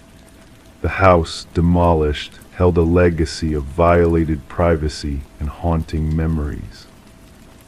In quiet moments, the families still wonder if they were truly alone, if the walls that once contained them now held unseen eyes and ears. The house may be gone, but its secrets linger, a reminder of the darkness that can hide beneath the surface of even the most ordinary homes. Story 22. The ancient box lay hidden under layers of clutter in the attic, a silent witness to the passage of time in the old house. It held a collection of faded Polaroids, capturing moments of joy and togetherness from years long gone. Ordinary scenes of birthdays and family gatherings, innocent snapshots of a bygone era. But as she reached the final photo, a sense of unease began to stir within her. The image depicted her very own living room with familiar furniture and drapes. Yet the family portrayed in the photograph was unfamiliar, their smiles frozen in time. And there, lurking in the shadows of the hallway, a figure stood watching a man whose presence sent a shiver down her spine. Rebecca's fingers trembled as she studied the eerie photograph, a subtle vibration running through the edges of the Polaroid. The family in the image, a woman with honey blonde hair, a man with thick glasses, and two children, seemed oblivious to the looming danger behind them. The happiness frozen on their faces contrasted sharply with the ominous figure lingering just out of sight. Struggling to shake off the feeling of being watched, Rebecca descended the creaking wooden stairs, the weight of the house pressing down on her like a heavy cloak. Placing the enigmatic photo on the cold kitchen counter, she scrutinized it under the harsh glare of the fluorescent light. The uncanny resemblance between her home and the setting of the photograph was undeniable. The archway, the molding, the bay window all mirrored in haunting detail. How could this be her house, yet occupied by strangers from the past? The mystery deepened as Detective Morgan arrived, his weathered leather jacket a testament to years of investigating the unknown. With eyes that missed nothing, he examined the photograph with a methodical gaze, his gloved hand tracing the edges of the Polaroid. The Nelsons, the previous owners of this house, what do you know about them? His voice rumbled low, probing for answers.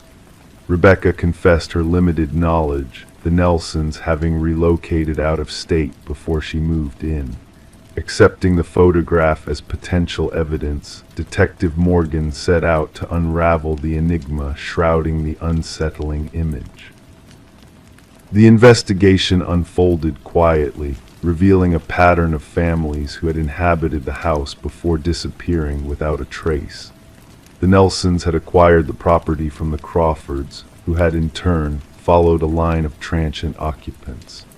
A breakthrough came when a former mail carrier identified the family in the photograph as the Sutherlands, a family that had vanished into thin air, leaving behind no clues to their sudden departure. Forensic analysis dated the photograph to 15 years prior, unveiling subtle clues that hinted at a staged setting. The eerie stillness of the subjects and the peculiar dust patterns in the air pointed to a calculated composition. But the looming question remained: who was the mysterious figure in the hallway, observing the unsuspecting family with intent gaze? Enhanced imaging shed light on the shadowy presence, revealing a tall male figure cloaked in darkness. His obscured face and rigid posture hinted at a sinister purpose, as if he held a rightful claim to the house. Detective Morgan uncovered a chilling history of families disappearing after precisely 1 year of residency, dating back decades. A thread of inexplicable vanishings linked to the enigmatic architect, Samuel Whitfield, who had completed the house before meeting a tragic end in a construction accident. As the investigation delved deeper, the basement emerged as a chamber of secrets, concealing the preserved remains of all the missing families, including the Sutherlands. Among their belongings lay a camera identical to the one used to capture the haunting photographs. The house, now a crime scene, held the echoes of past inhabitants, their smiles frozen in time, unaware of the sinister figure watching from the shadows. Rebecca, under police protection, found a hidden crawlspace in the attic, revealing a chilling chamber filled with eerie remnants, a cot, photography equipment, and a journal chronicling the lives of the families. The final entry, dated merely days before, hinted at an ominous presence lurking within the walls, observing her every move. Retreating to a hotel, Rebecca's uneasy slumber was shattered by a mysterious call in the dead of night, a haunting silence followed by the mechanical click of a Polaroid camera, capturing her fear in a single frame. The enigma of Samuel Whitfield persisted, his whereabouts unknown, his legacy a trail of vanished families and chilling photographs. The house now stood empty, a silent sentinel guarding its dark secrets from prying eyes. The truth of the man in the photograph remained elusive, his presence a spectral mystery haunting those who dared to seek answers. And as new families settled into new homes, shadows danced in the corners, whispers of a past that refused to be forgotten. In the quiet obscurity of unseen watchers, the chilling legacy of Samuel Whitfield lived on, a ghostly presence in the realm of the unknown. Story 23. The ancient library faced its imminent demise, the workers making swift progress until a serendipitous stumble revealed a hidden latch within a dusty bookshelf. With a hushed click, the shelf swung open, unveiling a narrow passageway leading to a concealed chamber. The air within was heavy, a time capsule untouched by human hands for decades. Within the empty room sat a solitary chair firmly bolted to the floor, and etched repeatedly on the walls a haunting message echoed, "I am still here." The construction foreman swiftly alerted the authorities, turning what started as a routine demolition into a chilling enigma. Detective Morgan Walsh, a seasoned investigator with 2 decades of experience, stood at the threshold with his flashlight piercing the shadows, illuminating the cryptic words that adorned the walls. "Secure the area," Walsh commanded the officers, his voice resonating in the confined space. "No one disturbs a thing until the forensics team arrives." The library's history painted a captivating backdrop. Once owned by the esteemed Harrington family, the building was gifted to the public following the mysterious disappearance of their daughter, Rebecca. Vanishing during her final year of college, Rebecca left behind only an abandoned car near the woods, her fate a chilling enigma shrouded in uncertainty. Despite extensive searches and investigations, the truth remained elusive, her family steadfast in their belief that something far more sinister had occurred. As forensic experts combed through the hidden room, they unearthed traces of hair and fibers embedded in the ancient chair. The scratch marks on the walls harbored minute remnants of blood and skin cells beneath layers of dust, suggesting a young female presence. This chair was designed for restraint, the forensic analyst observed, pointing to the weathered leather straps and bolt holes. Whoever was held here fought fiercely. Walsh mobilized a team to delve into the enigmatic history of the Harrington family. The timing of the library's donation gnawed at him, occurring mere weeks after Rebecca's disappearance, a peculiar coincidence that now bore ominous significance.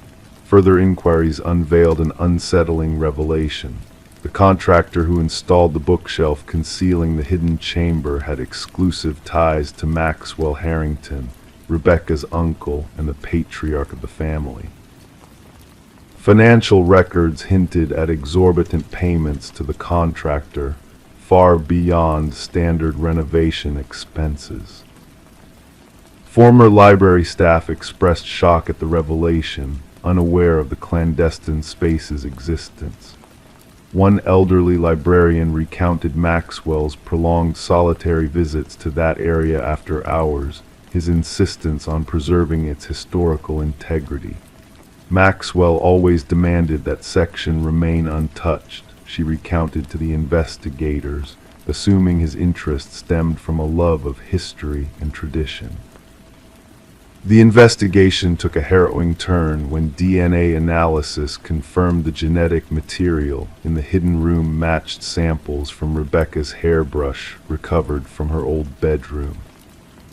The grim timeline unfolded with chilling clarity. Rebecca had not fled, but had been imprisoned behind the bookshelf, potentially by a member of her own family.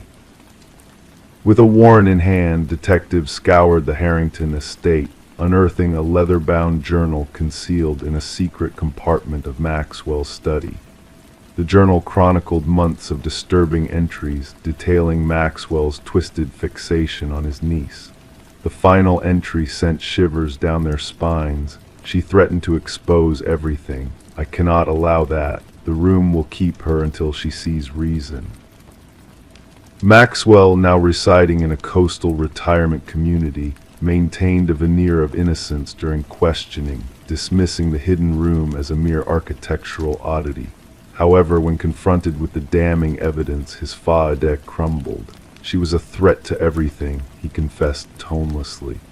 "Rebecca uncovered my embezzlement from the family foundation. The family name was paramount. I couldn't let her tarnish it." Maxwell's admission unveiled a nightmarish truth. He had lured Rebecca to the library, subdued her, and locked her away in the secret chamber, intending to silence her indefinitely. But his sinister plan unraveled when Rebecca attempted to escape during one of his visits, leading to a fatal confrontation. "I panicked," Maxwell revealed in his chilling confession. I buried her beneath the room's floorboards and sealed it shut, then donated the building to ensure no one would ever disturb that section. Ground-penetrating radar confirmed the presence of human remains beneath the hidden room's floor. Subsequent excavation unearthed Rebecca's skeletal remains, adorned with the silver bracelet her parents had gifted her on her 20th birthday. The Harrington family bore witness to Maxwell's sentencing, a somber acknowledgement of justice finally served. Rebecca's mother clutched the retrieved bracelet, a poignant memento of her beloved daughter. The library's demolition was indefinitely halted, transforming into a site of commemoration and remembrance. Locals left flowers at the entrance, paying homage to a life unjustly cut short and a truth concealed behind a bookshelf patiently awaiting discovery. In a heart-rending irony, Rebecca's desperate message on the walls, "I am still here," ensured her eternal presence, a poignant reminder that justice, though delayed, ultimately prevails in the end. Story 24. Once upon a time, there was a flicker, a mere blip in the baby monitor's transmission. The mother brushed it off as a technical glitch, attributing it to interference. But then the audio crackled and a soft voice whispered, "SHHH, go back to sleep." A chill ran down her spine, freezing her in place. With a pounding heart, she dashed to her son's room, only to find the crib empty. The window remained shut, the door securely locked. The only peculiar sight was a stuffed rabbit lying on the floor, its dark, glassy eyes fixed on her. Rebecca's scream pierced the night, raw with fear and desperation. Startled neighbors called for help, and soon emergency services arrived. They found Rebecca cradling the rabbit, lost in a trance on the nursery floor. Her 4-month-old baby, Samuel, had vanished without a trace. The investigation began, but leads were scarce. No forced entry, no security breaches. The baby monitor footage displayed nothing out of the ordinary except for that haunting voice and static interference. How could someone sneak in, take a child, and leave without a trace except for a misplaced toy? Suspicion fell on Rebecca. Her husband, Daniel, was away on business, their strained marriage under scrutiny since Samuel's arrival. Medical records hinted at postpartum struggles.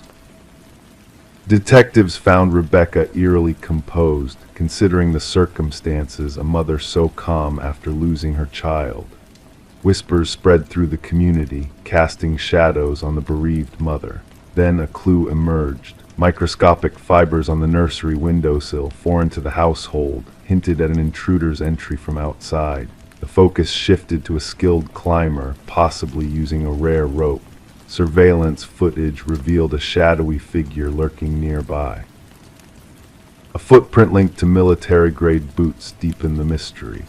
Daniel returned, bewildered, his hands bearing unusual calluses from rock climbing, a newfound hobby. Financial secrets surfaced, life insurance on Samuel, mysterious calls, a second family unbeknownst to Rebecca. The investigation unraveled a tangled web. Digital forensics uncovered a hacked baby monitor, manipulated to deceive. The voice didn't originate from the nursery, but from afar, transmitted to Rebecca's receiver. Tracking the intrusion led to a chilling discovery in a hidden basement. Samuel, alive in the care of Elaine, a woman from Daniel's past.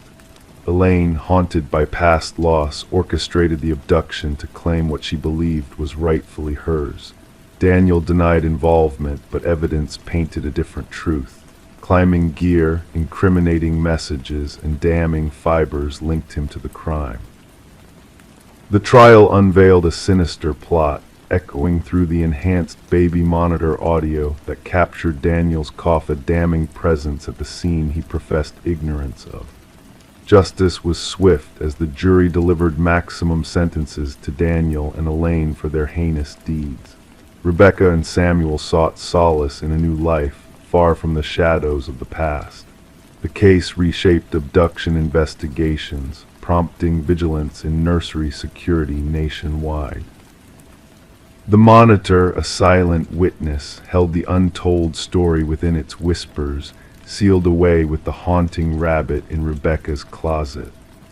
The truth, though chilling, prevailed, reminding all that darkness can lurk even in the softest whispers of the night. Story 25, the mysterious package arrived without a return label or tracking number, just a damp cardboard box touched by the morning dew. It wasn't addressed to her, the name unfamiliar, but Sarah Miller's curiosity overcame her hesitation. Slowly she peeled back the tape, anticipating books or clothes, something ordinary. Yet nestled inside was a VHS tape with a single sticky note that read, "Watch alone." Sarah held the black plastic cassette in her hands, feeling its weight, sensing a forbidden gravity within. Her fingers traced the tape's worn edges, the imperfections on its surface. The handwritten note bore urgency, each stroke pressed with intention.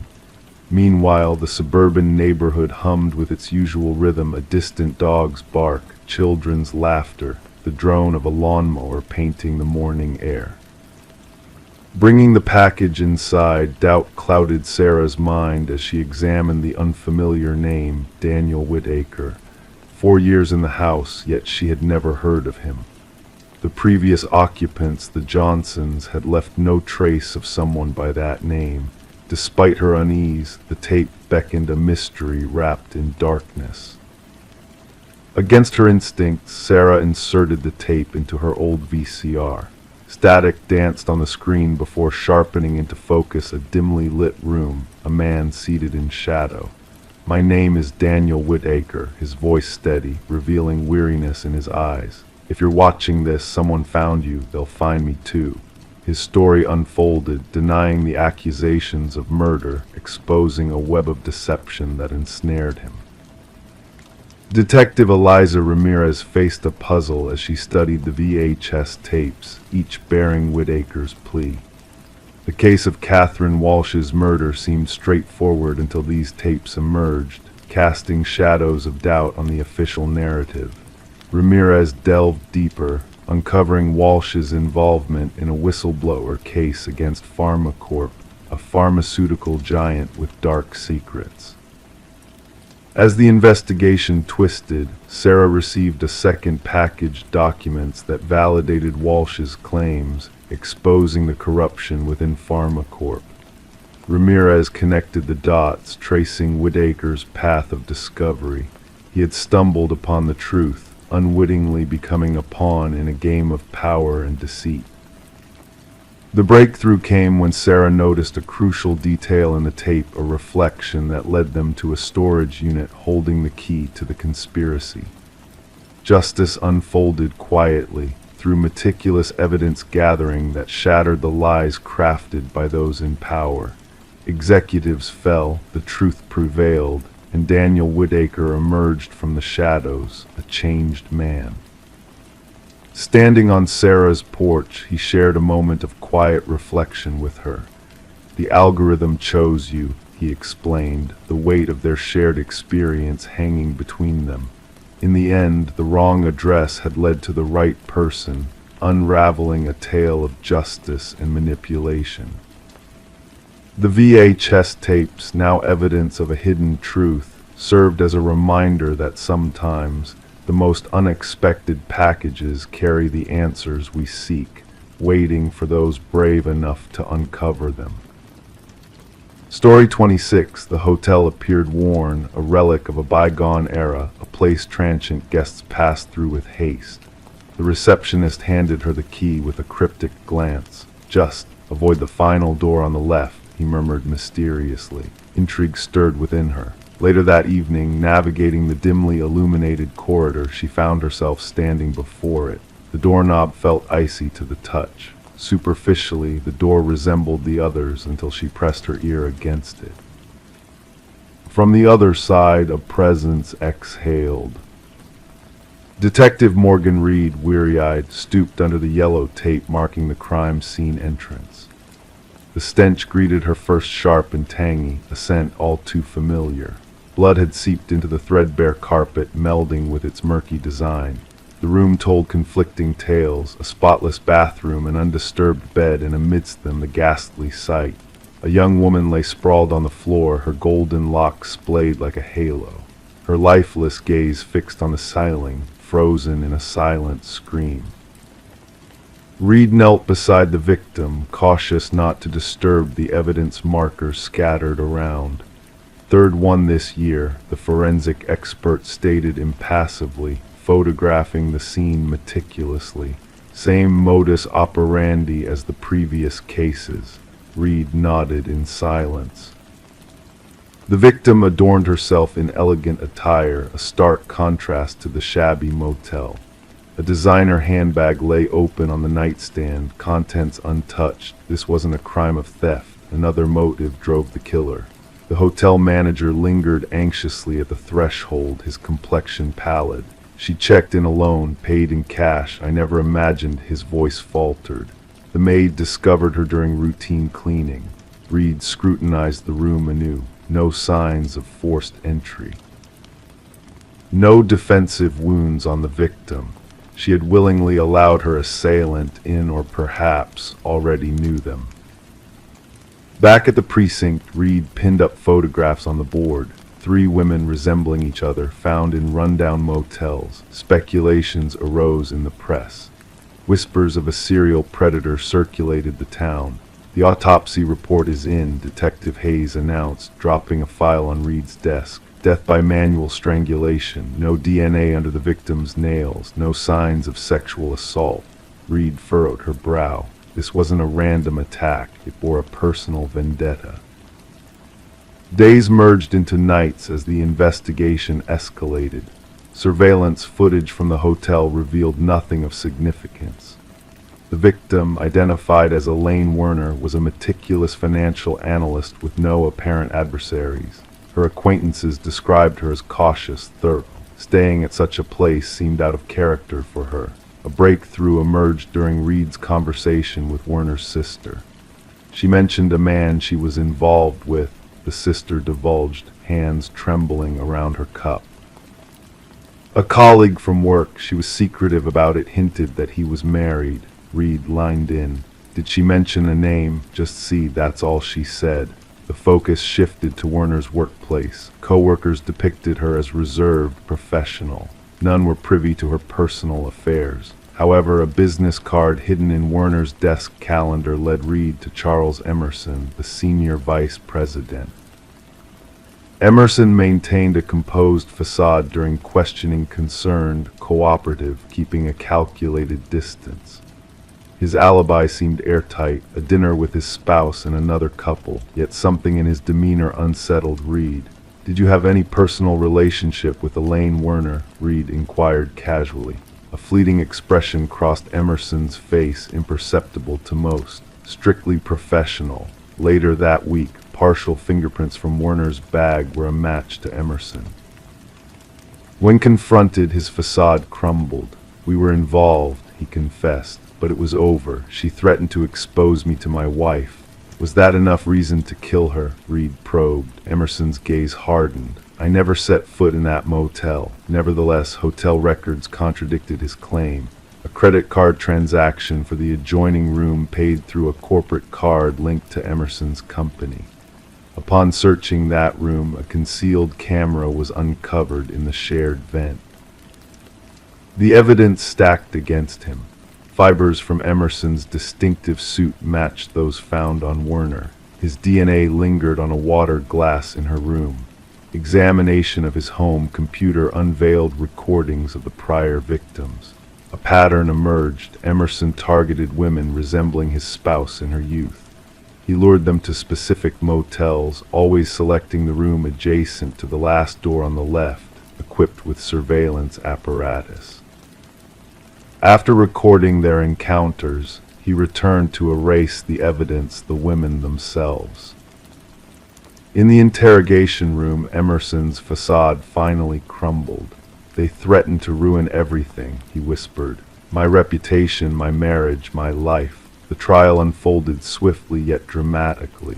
3 families witnessed the dispensation of justice in the sterile courtroom. Emerson exhibited no remorse, maintaining the same blank countenance that had served him in the corporate realm. The judge sentenced him to lifelong incarceration.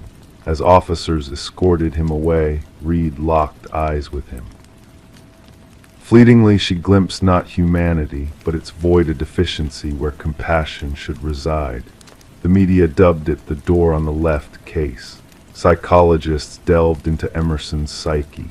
Enthusiasts of true crime analyzed every detail. Yet for Reed, the case lingered unresolved. Occasionally, while traversing hotel corridors, she found herself tallying doors, pondering the enigmas that lay beyond them. In the evidence repository, secluded from public scrutiny, 3 identical motel keys rest tagged and logged, tangible reminders that certain doors, once opened, can never be shut again. Story 27. In the stillness of the night, a mysterious package arrived in the mail, wrapped in a plain envelope devoid of any return address.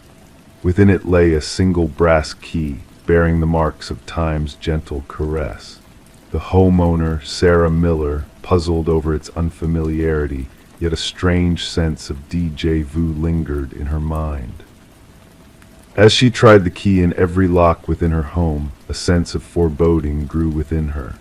None of the locks yielded to its touch. It belonged to no door she owned.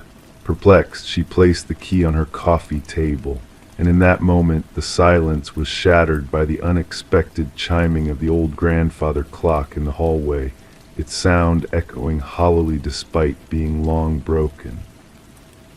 Sarah, shaken by the inexplicable occurrence, sought the counsel of the authorities. What began as a simple tale of an enigmatic key soon spiraled into a harrowing tale of darkness that lurked beneath the tranquil facade of their quiet suburban neighborhood. The responding officer, initially dismissive, suggested the key's arrival may have been a mere mistake, but Sarah's intuition whispered a different truth, a truth veiled in shadows, waiting to be unveiled. Reluctantly, the officer accepted the key as evidence, unknowingly setting in motion a chain of events that would shake the community to its core. When the case landed on the desk of Detective Robert Harmon, a seasoned investigator with a knack for unraveling the most insidious of mysteries, he couldn't shake off the unease the brass key exuded. Background checks on Sarah revealed a life lived in innocence, devoid of any hint of malice or deceit. Forensic analysis yielded no fingerprints on the key except for Sarah's own. The postmark on the envelope led to a dead end at the regional distribution center. The key, a common Schlage, bore no unique markers except for its worn appearance, hinting at years of use by an unknown hand. A breakthrough came when Detective Harmon decided to delve deeper into the key's intricate bidding pattern. A match was found in a cold case from years past, linking the key to a storage unit where horrors beyond comprehension had been unearthed, a grim tableau of blood-stained carpet, tools of cutting, and photographs of women whose identities remained a mystery. As the investigation unfurled, a chilling connection emerged. Harold Jenkins, a shadowy figure from the past, a man with a penchant for darkness, seemed to be the elusive puppeteer pulling the strings of this macabre performance. The hunt for Jenkins intensified, revealing a trail of evasions and secrets, leading to the discovery of a hidden room of keys with names etched upon them, a sinister catalog of lives intertwined with unspeakable fates. As the manhunt reached its climax, Jenkins met his end in a secluded tower, leaving behind a journal that chronicled his atrocities, a testament to the darkness that had lurked unnoticed in their midst. His final message to Sarah, a haunting reminder of the thin veil separating the ordinary from the monstrous. In the aftermath, the community grappled with the revelation of 32 lives lost to the shadows, their stories etched in tragedy. Sarah, forever changed by the brush with darkness, could never return to the home that had become a battleground of light and shadow. The keys, silent witnesses to unspeakable horrors, now rest in an evidence locker, a stark reminder of the fragility of safety and the need to remain vigilant against the darkness that lurks behind unassuming masks.